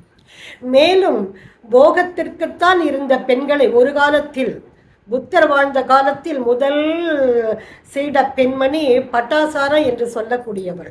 அதே போல பிறகு அப்படியே சங்க காலத்தில், இடைக்காலத்தில், ஆங்கிலேயர் ஆட்சியில், ஆக ஒரு காலத்தில் பெண்களுக்கு இடம் இல்லாமல் தவம் பெண்களுக்கு வராது என்ற நிலை மாறி இன்று எல்லா பெண்களும் தவம் எடுத்து தத்துவத்தோடு இணைந்து இருக்காங்கன்னு சொன்னார் அருட்தந்தை வேதாத்ரி மகரிஷி அவர்கள். நாங்கள் எல்லா மன்றங்களுக்கு செல்லும் பொழுது பார்த்தோம்னு சொன்னால் பெண்கள் அதிகமாக இருக்கின்றார்கள். ஒரு ஆண் தவம் எடுத்தால் அவருக்கு மட்டும் நன்மை, ஒரு பெண் தவம் எடுத்தால் குடும்பத்திற்கே நன்மை என்று சொல்லக்கூடிய நிலையிலே எல்லா மன்றங்களிலேயும் பெண்கள், பெண்கள் மயம், பெண்கள் மயம். அதோடு கூட அருட்தந்தை அவர்கள் மீண்டும் வர இருந்த சதி திட்டத்தை போக்கியவர் ராசாரா மோகன்ராய் அவர்கள். அந்த சதி திட்டம் வேண்டாம் என்று கேன்சல் பண்ணியது. மீண்டும் வர இருந்த சதி திட்டத்தை போக்கியவர் யாருன்னு சொன்னால் அருட்தந்தை வேதாத்ரி மகரிஷி அவர்கள். அதே போல கன்னிகா தானம், தானத்தில் பல வகையான தானங்கள் உண்டு. அதில் கன்னிகா தானம் என்று சொல்லக்கூடிய அருட்தந்தைக்கு பிடிக்காத ஒரு நிகழ்ச்சி இன்று மேலும் சற்று குறைந்துள்ளது அப்படின்னு பார்த்தோன்னு சொன்னால், அதை தான் சுவாமிஜி ஒரு பாட்டில் சொல்லுவாங்க, மனவினை நிகழும் பொழுது மகள்தனை பெற்றோர் நின்று கணவர் இன்று ஒருவனுக்கு கைகளை நீரை வார்த்து பணம் அதை ஈந்தோ பெற்றோ பலர் காண தத்தம் செய்வர், குணமெனும் நிலை கண்டோரும் இதை கூரை கொடுமை என்று எண்ணவில்லைன்னு சொல்லுவாருங்க சுவாமிஜி. ஆக இதையெல்லாம் போக்கியவர் யாருன்னு சொன்னால் அருட்தந்தை வேதாத்ரி மகரிஷி அவர்கள். அப்ப பெண்களை போற்றுவோம், வாழ்த்துவோம், பாதுகாப்போம், பராமரிப்போம். இதற்கு ஆண்களும் துணையாக நமக்கு இருக்க வேண்டும் என்று கூறி, எப்படி இருக்க வேண்டும் பெண்கள்? பாரதி கூறியது போல நிமிர்ந்த நன்னடை, நடையல்ல நிமிர்ந்த நன்னடை, நேர்கொண்ட பார்வை, நிலத்தினில் யாருக்கும் நிலத்தினில் யாருக்கும் அஞ்சாத நெறிகளும் திமிர்ந்த ஞானம் உடையதால் சாதம் படைத்தவள் என்று சாதனை படைத்துக் கொண்டிருக்கின்றோம் நாம் அனைவரும் அருட்தந்தையின் மூலமாக. ஆக இத்தகைய பெண்களை பாதுகாப்போம், பராமரிப்போம் என்று கூறி, இதற்கு ஆண்களும் உறுதுணையாக இருக்க வேண்டும் என்று கூறி, சக்தி இல்லையேல் சிவமில்லை, சிவமில்லையேல் சக்தி இல்லை. வாழ்க வளமுடன். வாழ்க வையகம், வாழ்க வையகம், வாழ்க வளமுடன். குரு புகழ் வாழ்க, குருவே துணை. அனைவருக்கும் வணக்கம்.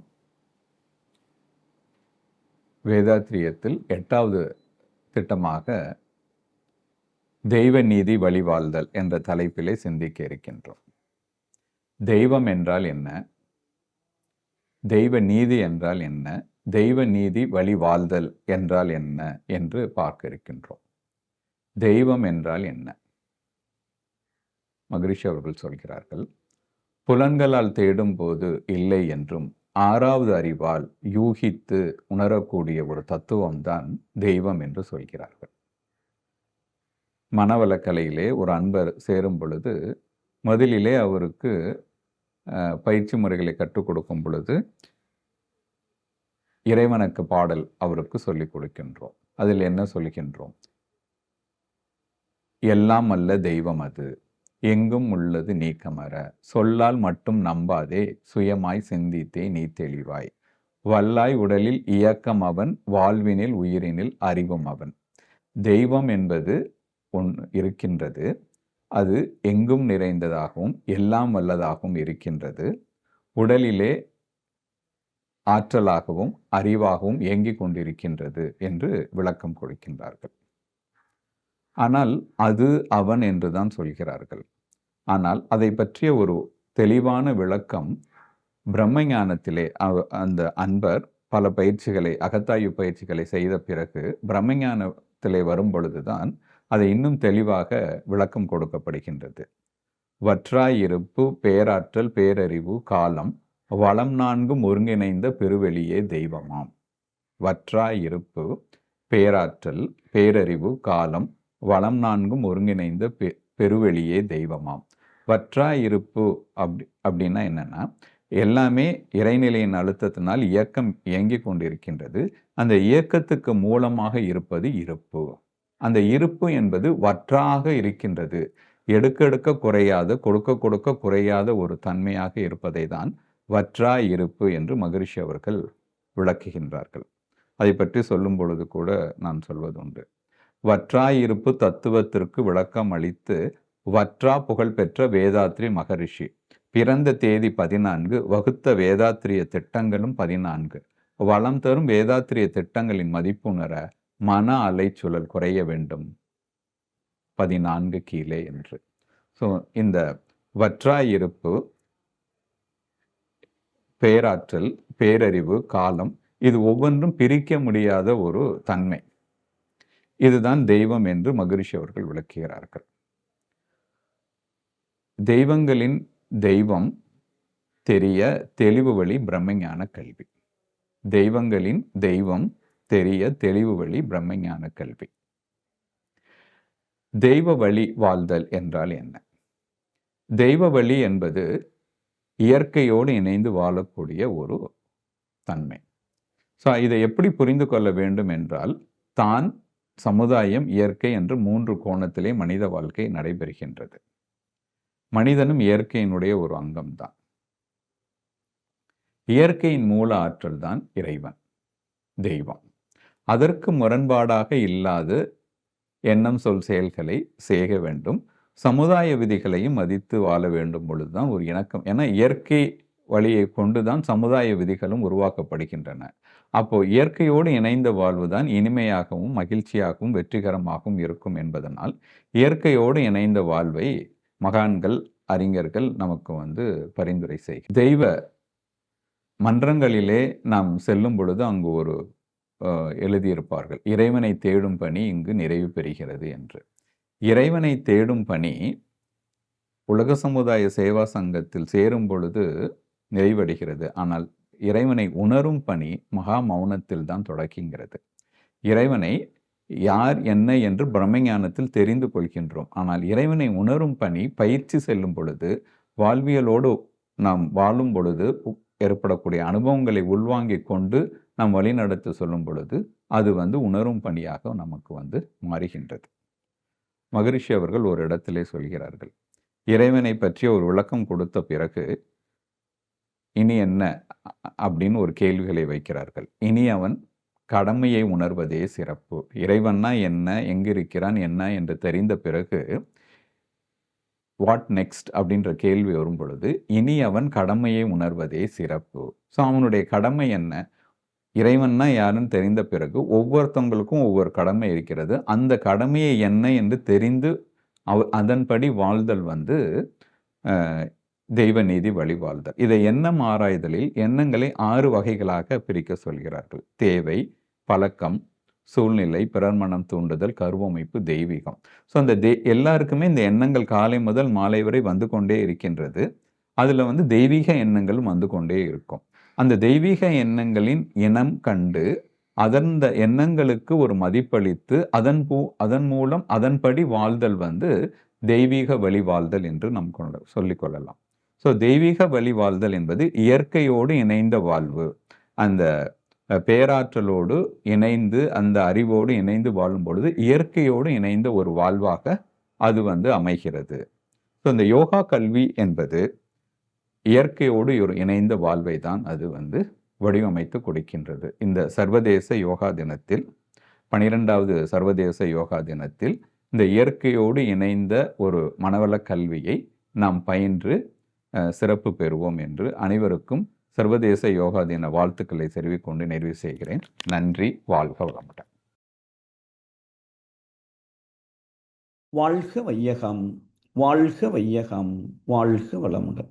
குரு வழியாய குணங்களில் நின்று கருவழியாய கணக்கை அறுக்க வருமொழி வளமாக அறிவு அறிந்து அன்பு வழி அருளும் குருவே அடிபணிக்கின்றேன். குரு வாழ்க, குருவே துணை.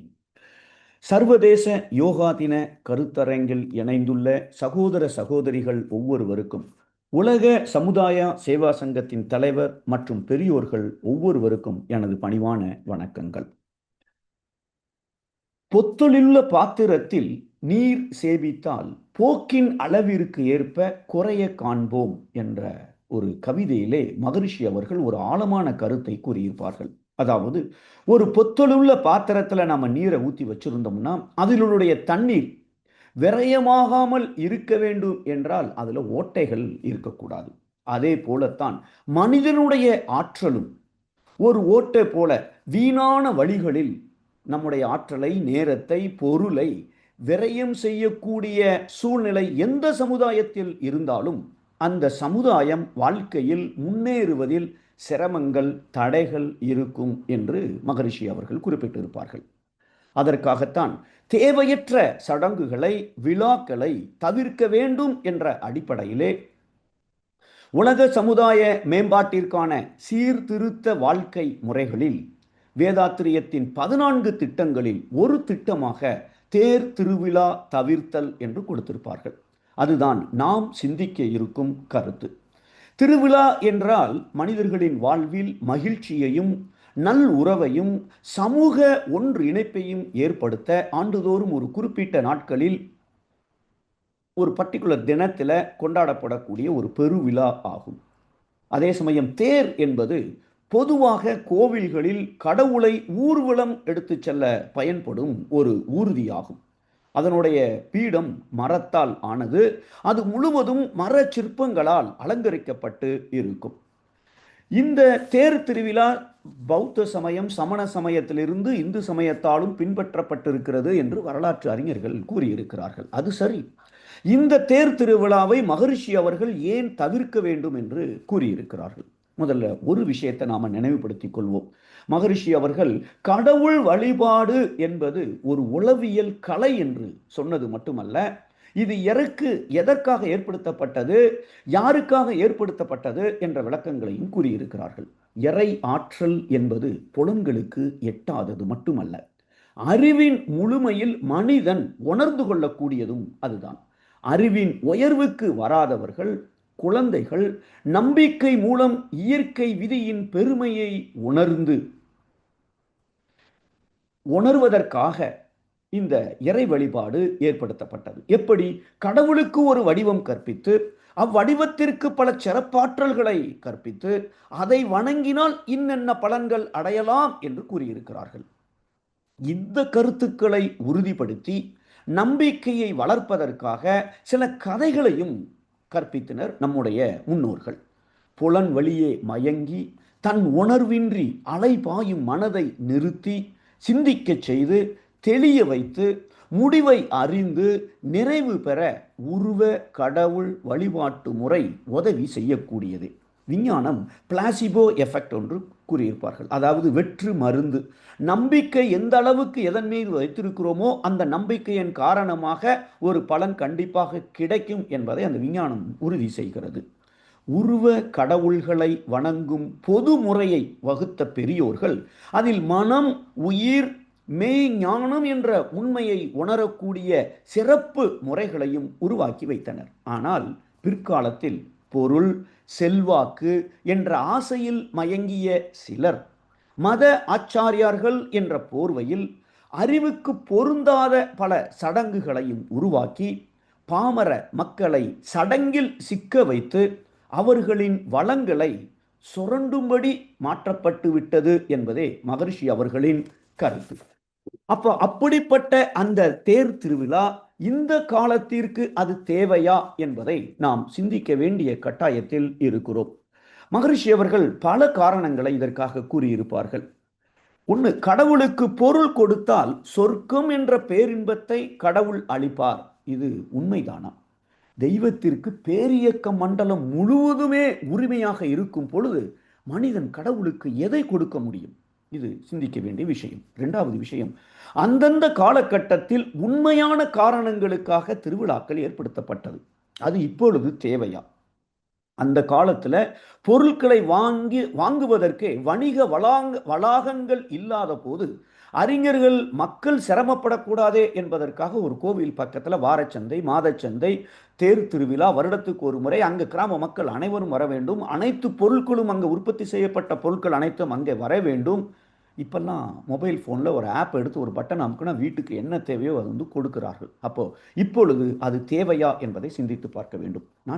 அடுத்த விஷயம், இன்றைய காலகட்டத்தில் தேர் திருவிழாக்கள் எந்த வகையிலாவது நன்மை அளிக்கிறதா?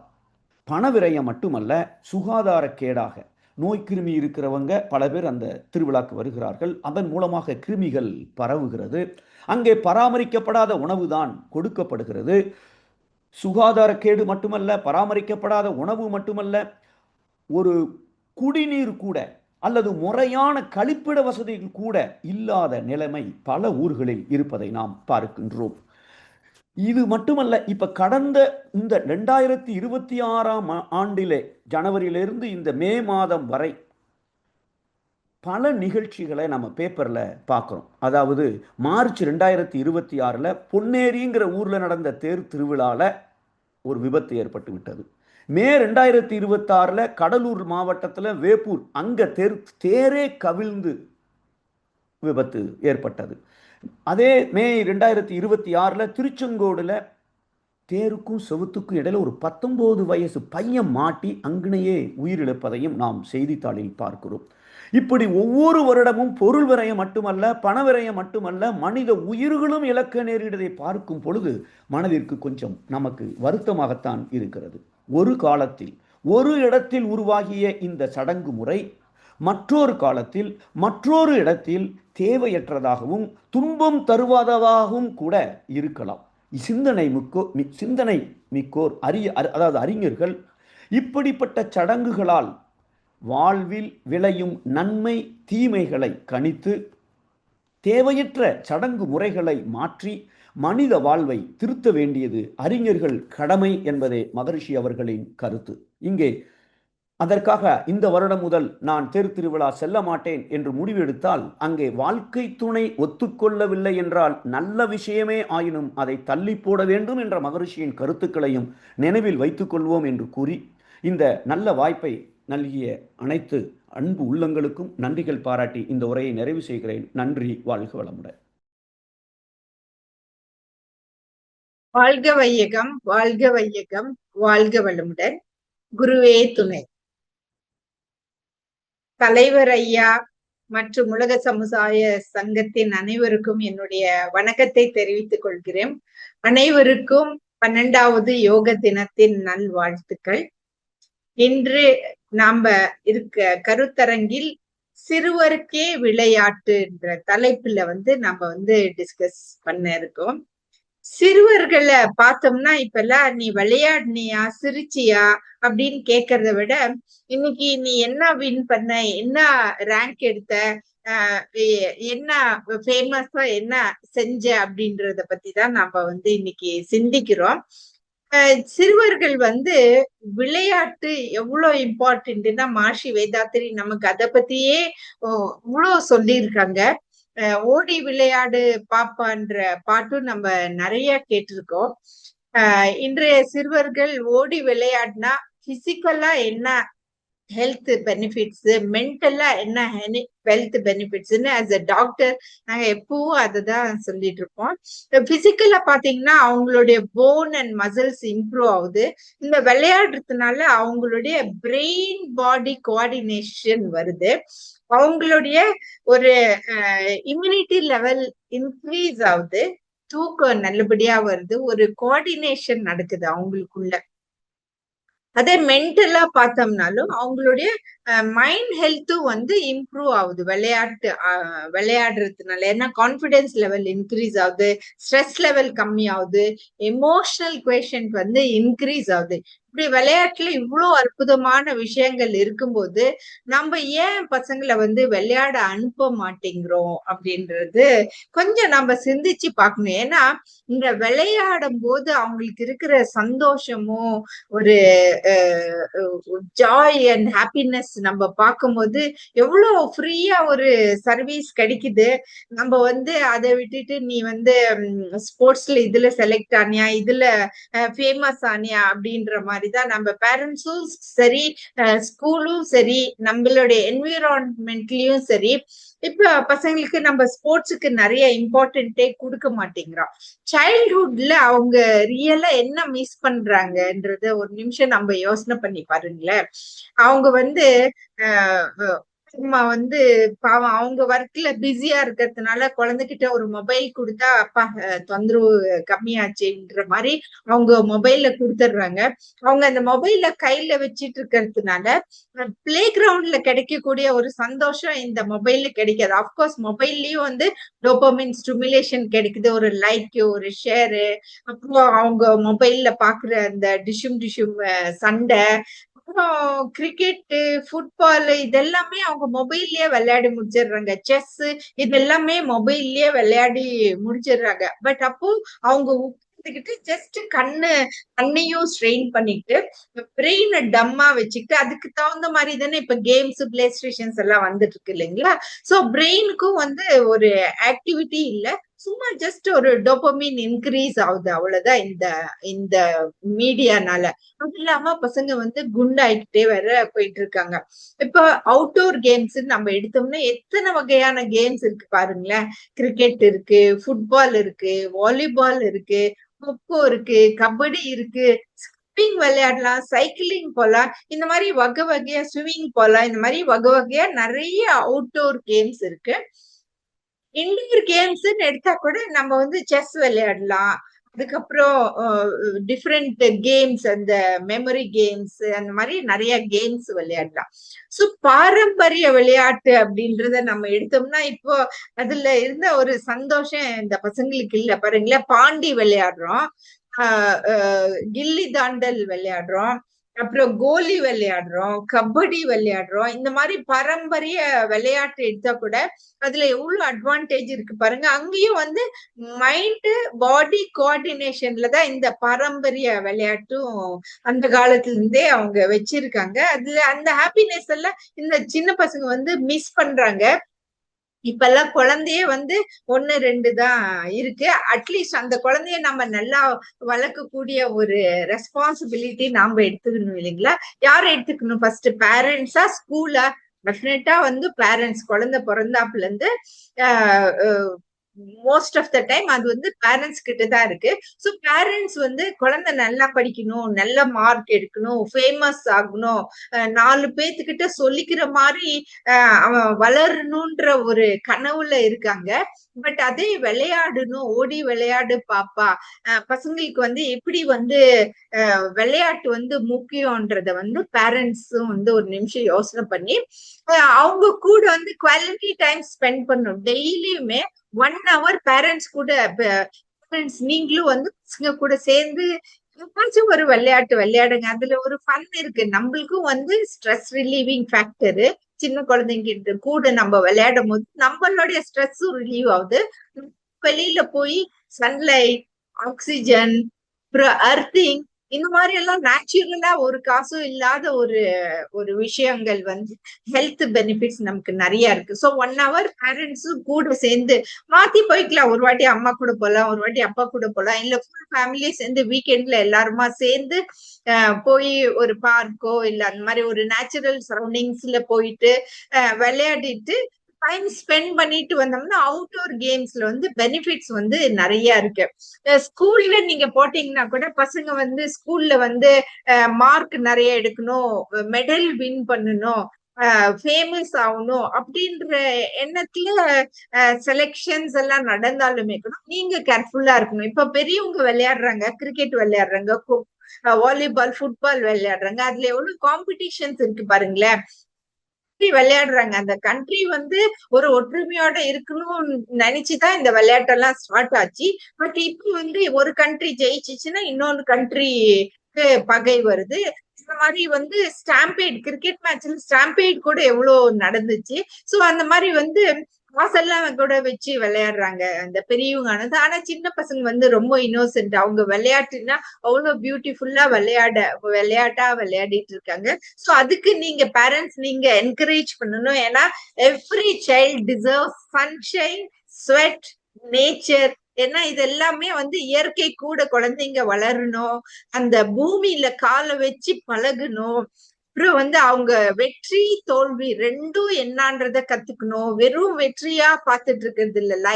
லைஃப்ல வெற்றி தோல்வி ரெண்டும் வருது. தோல்வியும் எப்படி அன்பா ஏத்துக்கணும் அப்படின்ற சில நிறைய விஷயங்கள் வந்து குழந்தைங்களுக்கு இந்த விளையாட்டுனால வருது.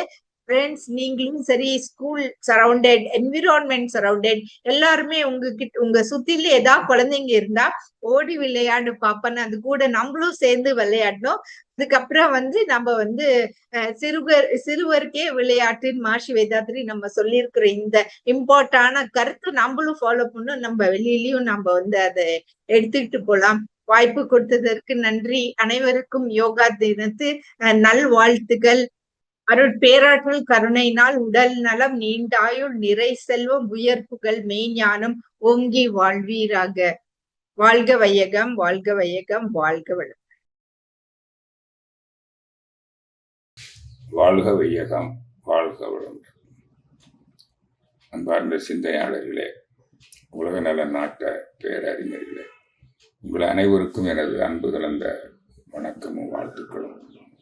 உலக மக்கள் அனைவரும் துன்பமில்லாத அமைதி வாழ்க்கையை, சமாதான வாழ்க்கையை, யோக வாழ்க்கையை வாழ்வதற்கு ஆசான் அருள் தந்தை வேதாத்திரி மகரிஷி அவர்கள் இறைநிலையோடு இணைந்து சிந்தித்து பெற்ற வாழ்க்கை நெறிகளைத்தான் வேதாத்திரியம் என்ற ஒரு பெயரில் 14 வாழ்க்கை நெறிகளாக வடிவமைத்து கொடுத்துருக்குறாங்க.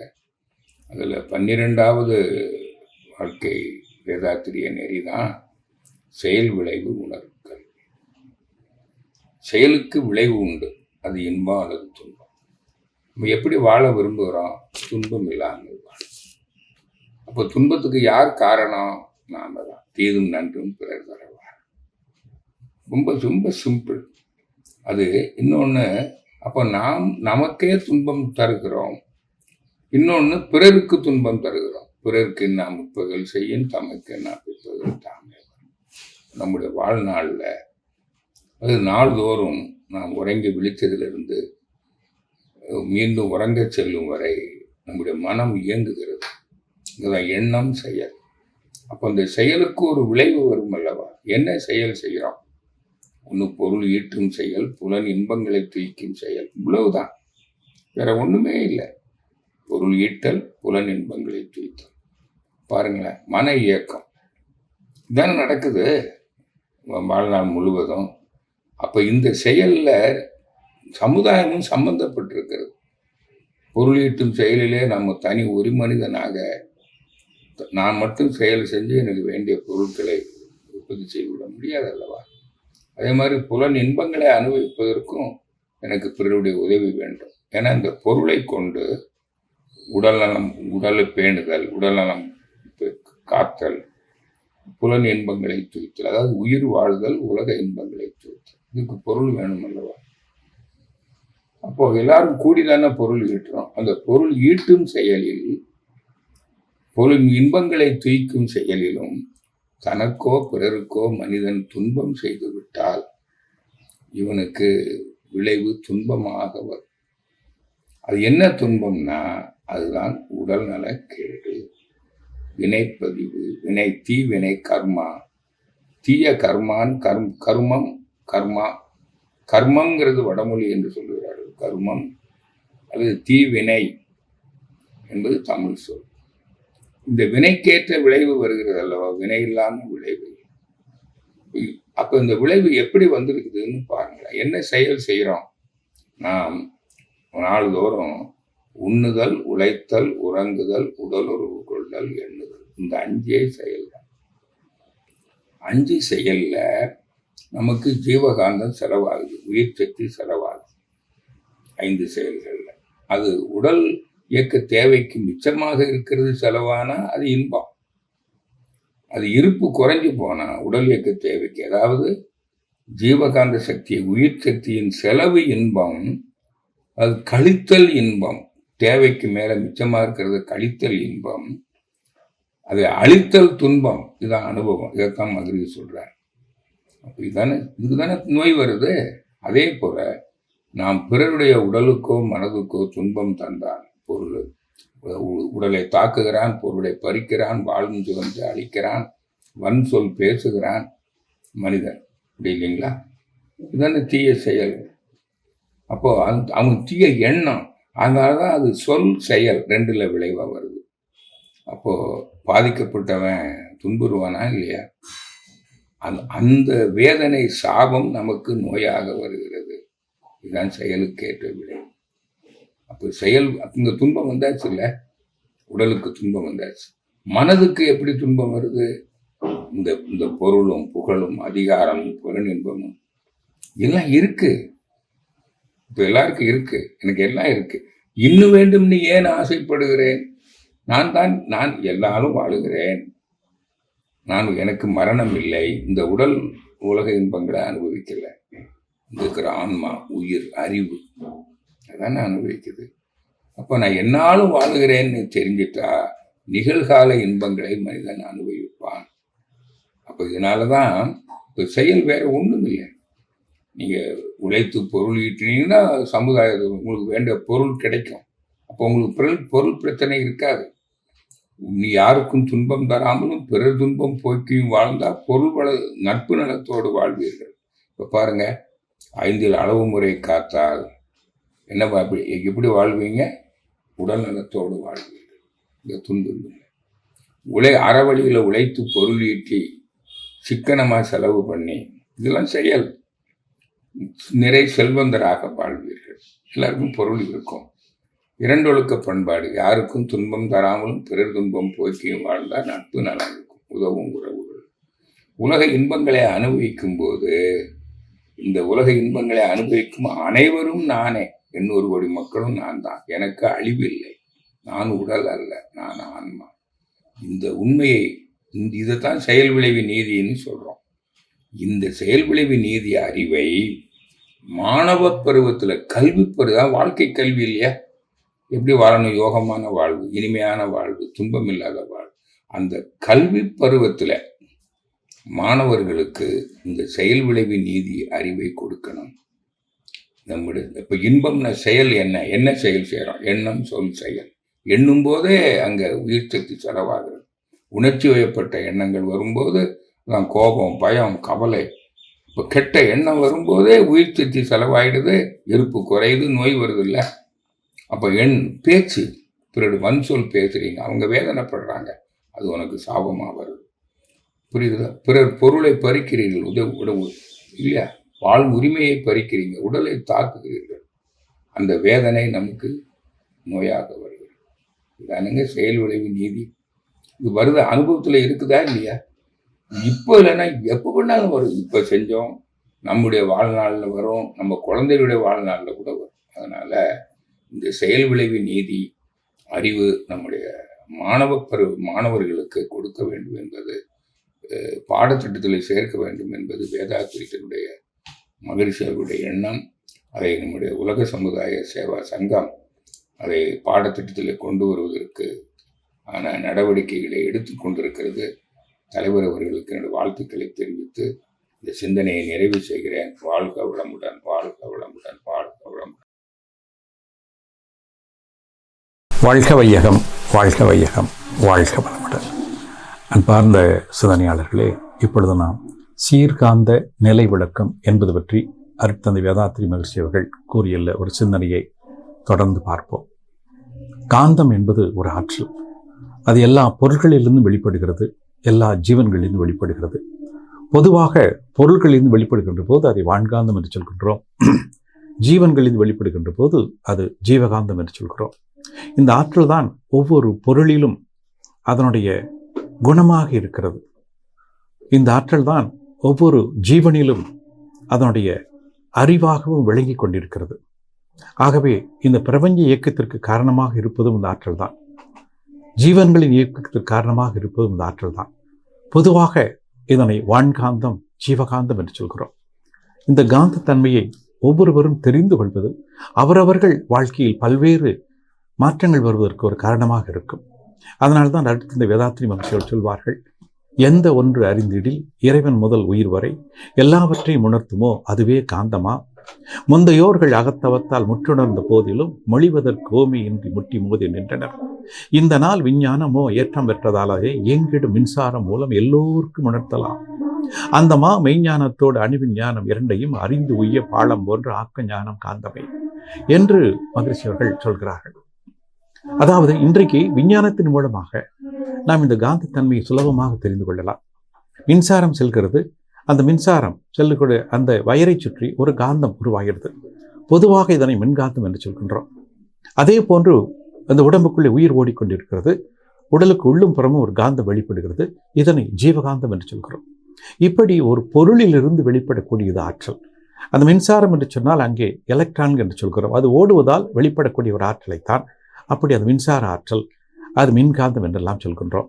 அதுபோன்று நமது உடம்புக்குள்ளே உயிர் என்பது ஓடிக்கொண்டிருப்பதால் இந்த உயிர் மூலம் வரக்கூடிய அந்த ஆற்றலை உயிர்காந்தம் அல்லது ஜீவகாந்தம் என்ற நிலையிலே குறிப்பிடுகிறோம்.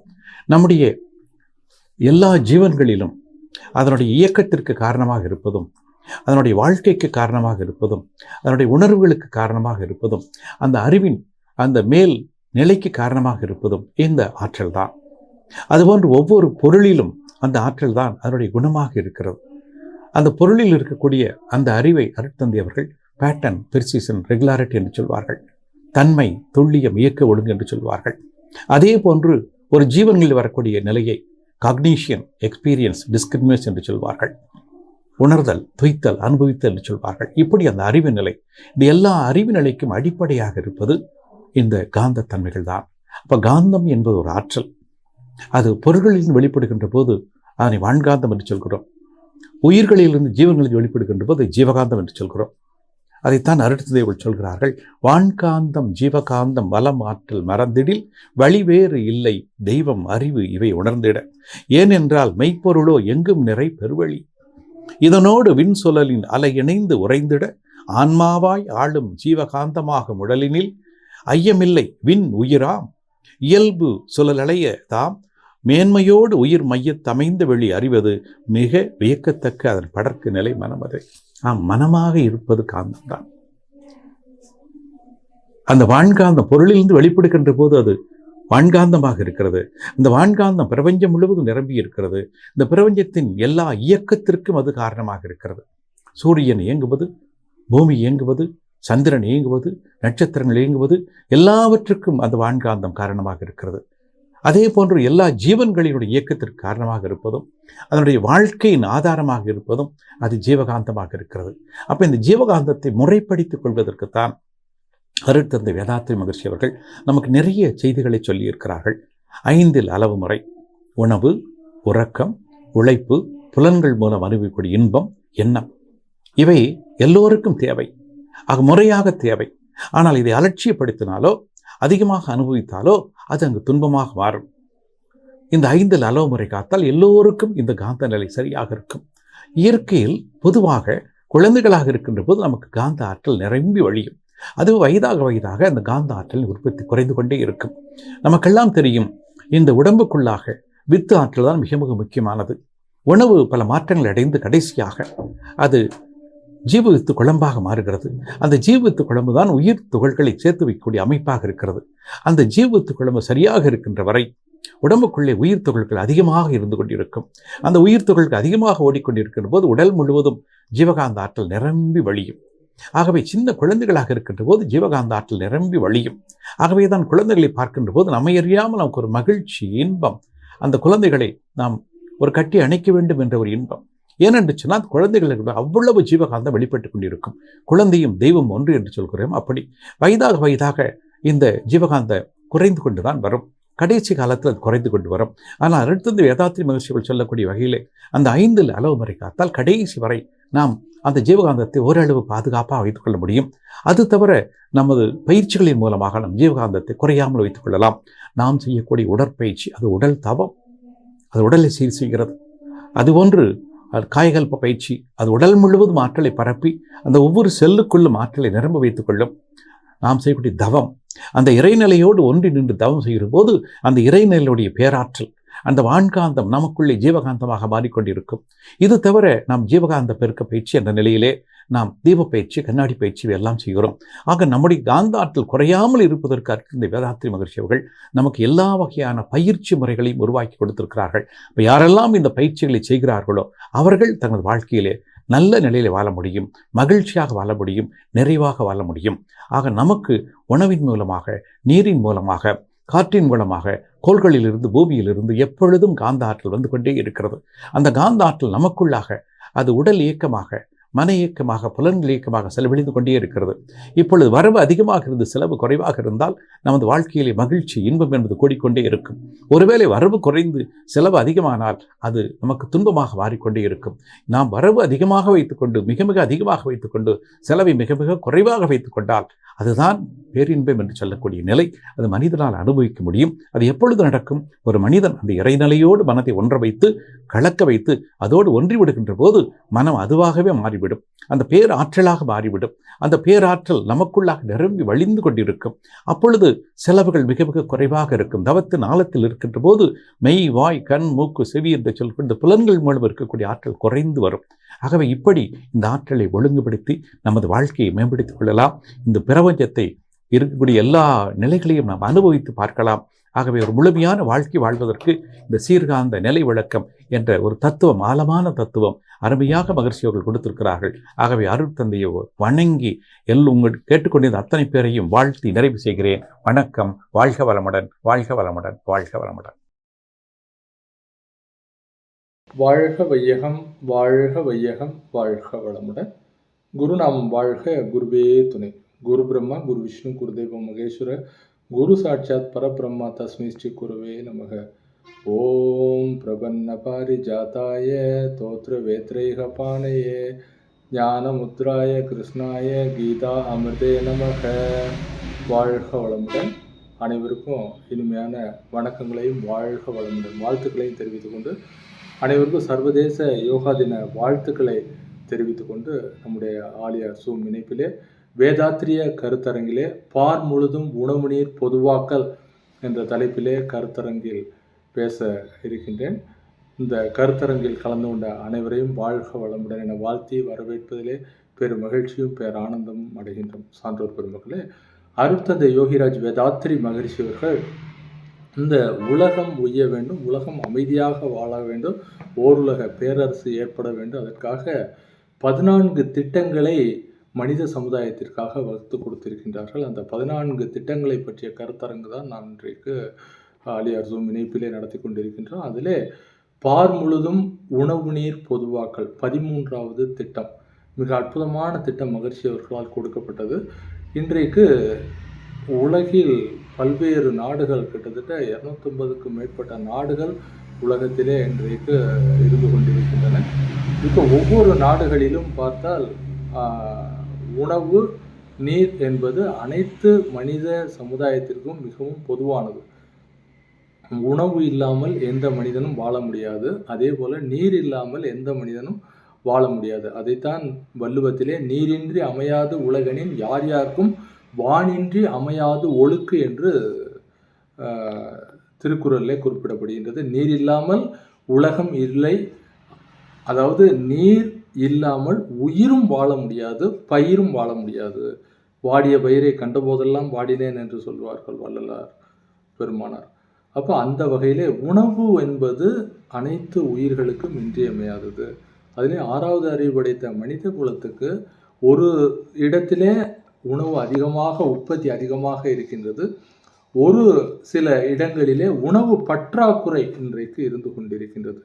எப்படி நிலம் பொதுவானதோ, உலக உருண்டை என்பது அனைவருக்கும் பொதுவானது, அதே போல காற்று என்பது அனைவருக்கும் பொதுவானது. இப்போ சூரியன் ஒன்று தான், சூரியனிலிருந்து வரக்கூடிய வெப்பமும் அனைவருக்கும் பொதுவானது. அதே போல உணவும் பொதுவாக மாற வேண்டும், நீரும் பொதுவாக மாற வேண்டும். இதுதான் மகரிஷி அவர்களுடைய இந்த திட்டத்தினுடைய குறிக்கோள். இந்த உணவு, அதாவது அனைத்து உயிர்களும் உழைப்பது எதற்காக, உயிர் வாழ்வது எதற்காகனா உணவுக்காக தாங்க எல்லாமே இயங்கி கொண்டிருக்கின்றன, உயிர் வாழ்ந்து கொண்டிருக்கின்றன. அப்போ உணவு என்பது எல்லோருக்கும் இந்த தேவையில் முதலாவது தேவை பசி தாகம் என்று சொல்வார்கள் மகரிஷி அவர்கள். அப்போ பசி எடுத்தால் 10ம் பறந்து போகும். அப்போ உணவு என்பது அனைவருக்கும் பொதுவாக மாற வேண்டும். இப்போ பார்த்தீங்கன்னா இப்போ கிட்டத்தட்ட ஒரு 250 நாடுகள் இருக்குது. எல்லாம் என்னன்னா ஆட்சியாளர்கள் எல்லை கோடுகளை போட்டு வைத்துக்கொண்டு தங்களுடைய எல்லைகளாக அதை வகுத்து கொண்டு எல்லை கட்டி கொண்டு வாழ்க்கையை வாழ்ந்து கொண்டிருக்கின்றார்கள். அப்போ அந்த எல்லை கோட்டிலிருந்து அவர்கள் வெளியே வர வேண்டும். எல்லை கோடு இருக்கிறதுனால தான் இன்றைக்கு இது என்னுடைய இடம், உன்னுடைய இடம், இப்படியெல்லாம் சொல்லி பிரச்சனைகள் நடந்து கொண்டிருக்கின்றது. அப்போ எல்லை கோடு நீக்கப்பட வேண்டும், உணவு உற்பத்தி எல்லோருக்கும் பொதுவாக கிடைக்க வேண்டும். இது அடுத்ததாக நீரினுடைய ஆதாரம் மிக இன்றியமையாததுங்க. எல்லோருக்கும் நீர் என்பது மிக தேவை. உலகத்திலே நீர் அற்புதமாக, இந்த உலக உருண்டையிலே 72% நீர்ப்பரப்பு. இந்த நீரானது மழை பெய்யக்கூடியதெல்லாம் போய் என்ன ஆகுது, எல்லாமே கடலில் போய் கலந்து போயிடுதுங்க. ஒரு இடத்துல வறட்சியாக இருக்குது, ஒரு இடத்துல அதிக வெள்ளம் போய் கொண்டிருக்கின்றது. அப்போ இதுக்கு என்ன சொல்யூஷன் அப்படின்னு சொல்லி மகரிஷி அவர்கள் பார்க்கும்போது 2003 மகரிஷி அவர்கள் என்ன பண்ணுறாங்க, ஒரு தேசிய நதிநீர் இணைப்பு அப்படின்னு சொல்லிட்டு ஒரு கான்ஃபரன்ஸ் ஆலியாரில் நடத்துகிறாங்க. மார்ச் 21 2003. அதில் தேசிய ஆணையர், நீர்வள ஆணையர் கலந்து கொண்டு சிறப்பித்தார். இப்போ இதில் என்ன சொல்கிறாங்க சுவாமிஜி அவர்கள் அப்படின்னு சொல்ல, நம்ம இந்தியாவில் உள்ள நதிநீர் இணைப்பில் ஹிமாலயன் வாட்டர்வேஸ், சென்ட்ரல் வாட்டர்வேஸ், அதே மாதிரி சதர்ன் வாட்டர்வேஸ், இது 3ஐயும் நம்ம இணைக்கும் போது அதிகமாக நீர் இருக்கக்கூடியதெல்லாம் குறைவான இடத்துக்கு கொண்டு வரலாம். குறைவாக இருக்கிறவங்களுக்கெல்லாம் நீரினுடைய ஆதாரம் எல்லோருக்குமே சரியாக இருக்கும், எல்லோருக்குமே நீர் என்பது கிடைக்கும் அப்படின்னு சொல்லி சொல்கிறாங்க. அப்போ இந்த ஹிமாலயன் வாட்டர்வேஸ் அப்படின்னு சொல்கிறது பார்த்தீங்கன்னா, இப்போ ஆறு எப்படி உருவாகுது, நீர் எப்படி உருவாகுதுன்னு பார்த்தோன்னா, மழை நீர் நம்ம பொழியறதுனால நமக்கு இந்த நீர் கிடைக்குது. அதே போல் ஒரு இடத்துல பனிக்கட்டிகள் உருகி அது ஆறுகளாக ஓடிக்கொண்டிருக்கின்றன. இப்போ இந்த சிறு சிறு ஆறுகள், பெரிய ஆறுகள், இதெல்லாத்தையும் இணைக்கும் போது இந்த ஆறுகள் எல்லாம் ஆறு இல்லாத இடத்துக்கும் பாயும் போது அங்கு வாழக்கூடிய மக்களுக்கு மிக இன்றியமையாததாக இருக்கும். அது எப்படி அப்படின்னு சொல்லும்போது, நீர் தான் இப்போ எல்லாத்துக்குமே ரொம்ப முக்கியங்க. எதுக்கு நம்ம உயிர் வாழ்வதற்கு முக்கியம், ஒவ்வொரு நாளும் பயன்படுத்துவதற்கு தேவை, மின்சாரம் உற்பத்தி பண்ணலாம். அதே போல் ஆறுகளை எல்லாம் இணைக்கும் போது அதில் நம்ம வாட்ரு, இப்போ ட்ரெயின், பஸ்ஸு, டிரான்ஸ்போர்ட், ரோடு இப்படி தான் கொண்டு போயிட்டு இருக்கிறோம். இப்போ வாட்டர் வேஸில் கொண்டு போது இன்னும் நமக்கு வந்துட்டு அதெல்லாம் சீப்பாக முடியும், டிரான்ஸ்போர்ட்டு ரொம்ப சீப்பாக முடியும். இப்போ ஹிமாலயன் வாட்டர்வேஸ் அப்படின்னு சொல்லும்போது மகரிஷி அவர்கள் 4500 கிலோமீட்டர் இதனுடைய லென்த்து. இது என்ன அப்படின்னு சொல்லி பார்த்தீங்கன்னா, கங்கை மற்றும் பிரம்மபுத்திரா, கங்கை பிரம்மபுத்திரா ரெண்டையும் இணைக்கக்கூடிய சாலையாக அமையும். அதே போல் சென்ட்ரல் வாட்டர்வேஸ், இது 5000 கிலோமீட்டர் லென்த்து. இது என்ன பண்ண சொல்கிறாங்க, கங்கை, மகாநதி, நர்மதா, தபதி இதுகளை இணைக்கிற மாதிரி சொல்கிறாங்க. சதர்ன் வாட்டர்வேஸ் என்னென்னா, நம்ம சதர்ன் இந்த 4 ஆந்திரா, தெலுங்கானா, கர்நாடகா, கேரளா, தமிழ்நாடு இதில் உள்ளது 4650 கிலோமீட்டரு. இதில் கிருஷ்ணா, கோதாவரி, காவேரி, அதுக்கப்புறம் கேரளாவில் உள்ள நதி எல்லாத்தையும் இணைக்கிற மாதிரி. இப்போ இது எல்லாத்தையும் பண்ணும்போது தண்ணி இல்லாத இடத்துலையும் நம்ம தண்ணியை கொண்டு போயிடலாங்க. தண்ணி கொண்டு போயாச்சுன்னா நமக்கு எல்லா ஆறுகளும் இணைஞ்சிரும், எல்லா நதிகளும் இணைஞ்சிரும். பார் முழுதும் உணவு, நீர், விவசாயம் சிறப்பாக இருக்கும். அதுதான் ரொம்ப முக்கியம். இப்போ விவசாயம் அற்புதமாக இருந்தாலே போதும், எல்லா உயிர்களுக்கும் உணவு உற்பத்தி. அப்போ நீரை இணைச்சாலே போதும், உணவு உற்பத்தி ஆட்டோமேட்டிக்காக வந்துடும். அந்த வகையில் தான் இன்றைக்கு மகரிஷி அவர்கள் பார் முழுதும் உணவு நீர் பொதுவாக்கல் அப்படின்னு சொல்லியிருக்காங்க. ஒரு சின்ன எக்ஸாம்பிள், நம்ம தமிழ்நாட்டிலே பார்த்தீங்கன்னா இப்போ மேட்டூர் டேம்லேருந்து கடலூருக்கு நீர் போகுது. இதில் எல்லாம் என்ன பண்ணாங்கன்னா, அந்த காவிரியில் அதிகமாக தண்ணி வரும்போது திறந்து விட்ருவாங்க, எல்லாம் போய் கடலூர் தாண்டி கடலில் போய் கலந்துரும். இப்போ பார்த்தீங்கன்னா இந்த வருஷம் மேட்டூர் டேமே திறக்கலை, ஜூன் 12 திறக்க வேண்டியது. காரணம் என்னென்னா, மேட்டூர் டேமில் தண்ணி இல்லை, காவேரியில் தண்ணி வரல. இப்போ இதுக்கு என்ன பண்ணணும் அப்படின்னா, இப்போ 350 கிலோமீட்டர் அதனுடைய லென்த்து, மேட்டூர்லேருந்து கடலூர் வர 2 கிலோமீட்டருக்கு ஒரு செக் டேம் போடணும்.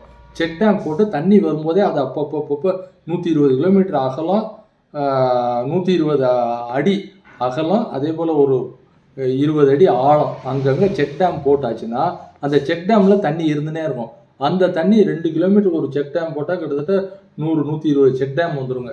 எல்லாத்துலேயும் தண்ணி எப்போ ஒரு எக்ஸஸ் வாட்டர் மட்டும்தான் கடலுக்கு போகும். இந்த தண்ணி எப்பொழுதும் இருக்கும். அப்போ அங்கே இருக்கக்கூடிய கிராமங்களுக்கு எல்லாமே கிடைக்கும். இதே போல் தான் சென்னையிலையும் அந்த 3 இருக்குது, செம்பரம்பாக்கம், பூண்டி போல். இதுலேருந்து வர்ற தண்ணியெல்லாம் எக்ஸஸ் வாட்ரு கடலுக்கு போயிடுது. இது எல்லாத்தையும் அங்கங்கே செக் டேம் போடுமா அந்த தண்ணி அங்கேயே இருக்கும்.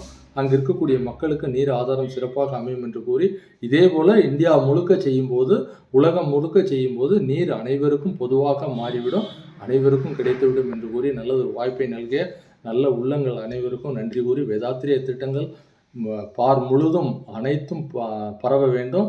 அதற்கு எல்லாம் உள்ள இறையாற்றல், குரு ஆற்றல் துணை இருக்க வேண்டும் என வேண்டிக் கொண்டு நிறைவு செய்கின்றோம். வாழ்க வையகம், வாழ்க வையகம், வாழ்க வளமுடன். வாழ்க வையகம், வாழ்க வையகம், வாழ்க வளமுடன்.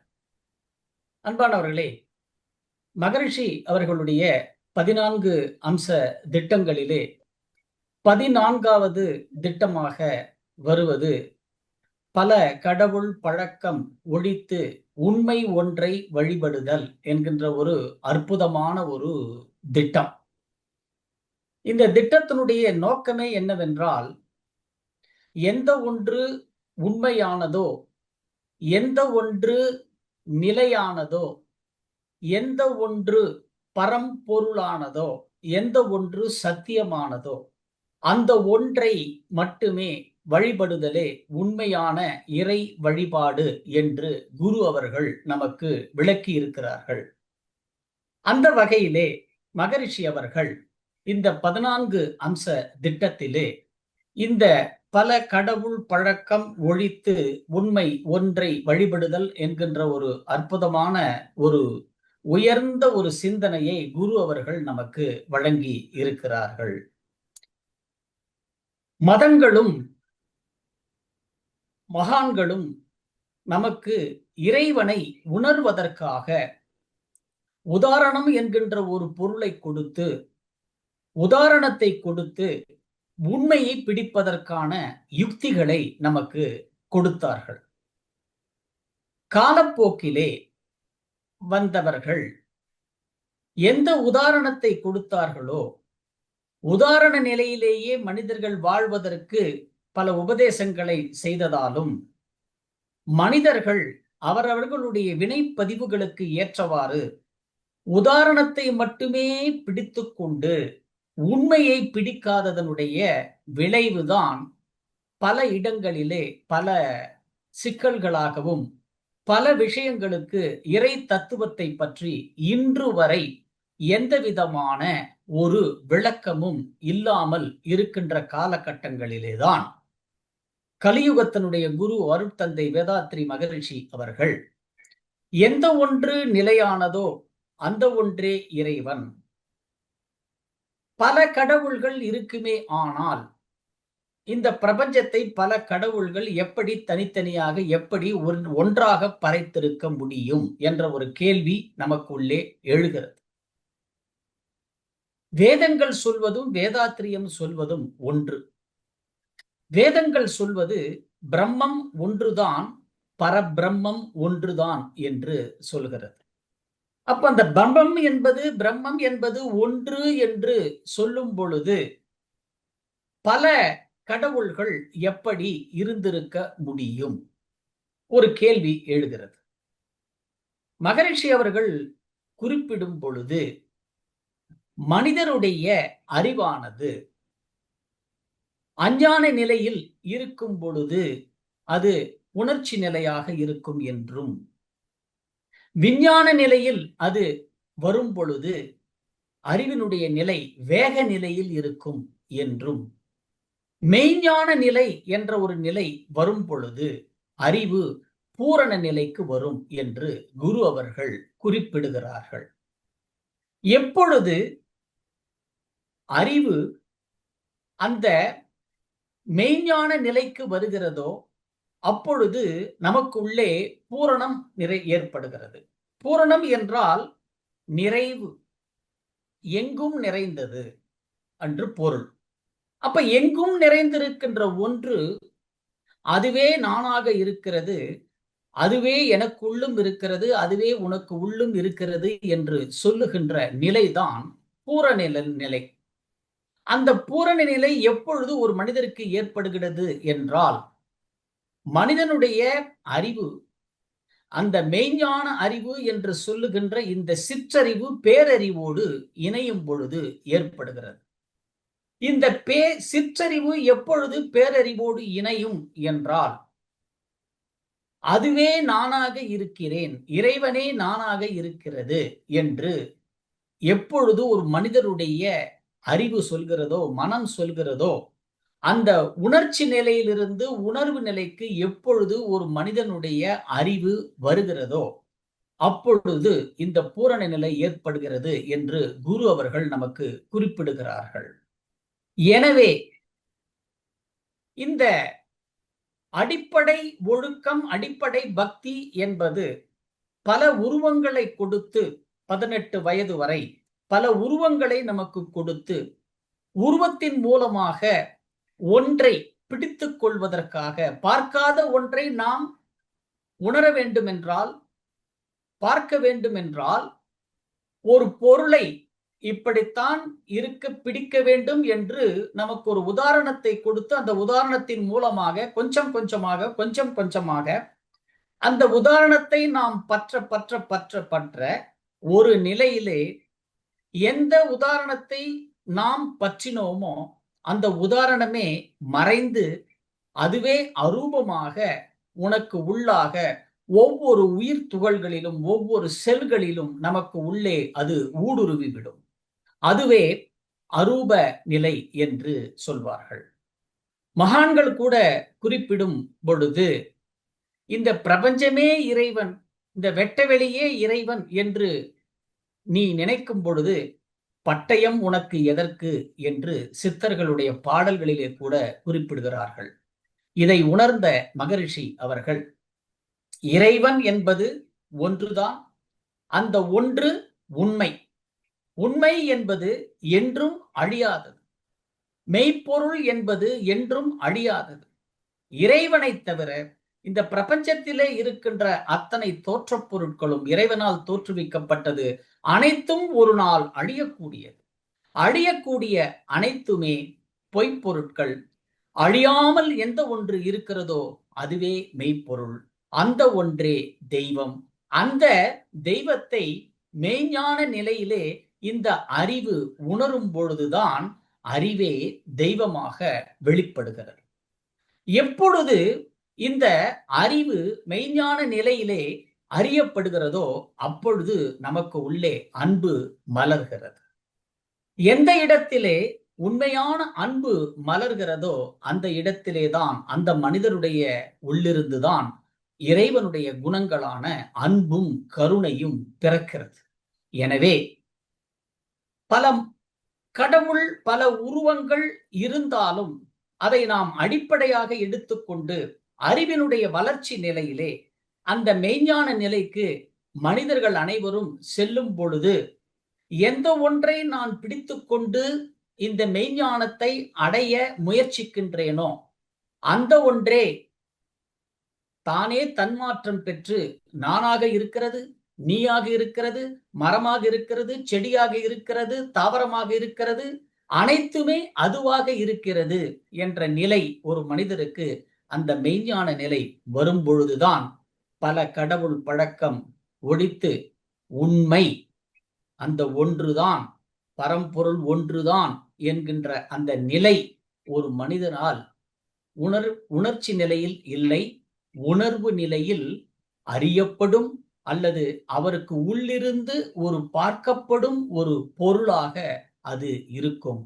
அந்த நேரத்திலே எவர் ஒருவர் அந்த ஒன்றை பார்க்கிறாரோ, பார்ப்பவர் இல்லாமல் பார்த்த பொருளே எங்கும் வியாபித்திருக்கும், அந்த ஒன்றுதான் உண்மை என்று குரு அவர்கள் மிகவும் சிறப்பாக குறிப்பிட்டிருக்கிறார்கள். எனவே மகரிஷியினுடைய இந்த 14 அம்ச திட்டத்திலே இந்த ஒரு திட்டமானது, இந்த ஒரு கோரிக்கையானது பல கடவுள் பழக்கம் ஒழித்து இறைவன் என்பவன் ஒன்றே, அந்த ஒன்றே நானாகவும் இருக்கிறது, நீயாகவும் இருக்கிறது என்றை உணர்த்துகின்ற ஒரு அற்புதமான திட்டம்தான் இந்த திட்டம். குருவனுடைய வழியிலே இந்த திட்டத்தை நம்முடைய வாழ்க்கையிலும் நாம் செயல்படுத்துவோம், வெற்றி பெறுவோம், இறைவனை வாழும் காலத்திலே உணர்வோம். நன்றி. வாழ்க வளமுடன். நம் கடமை அறவாழ்வின் நாட்டற்கு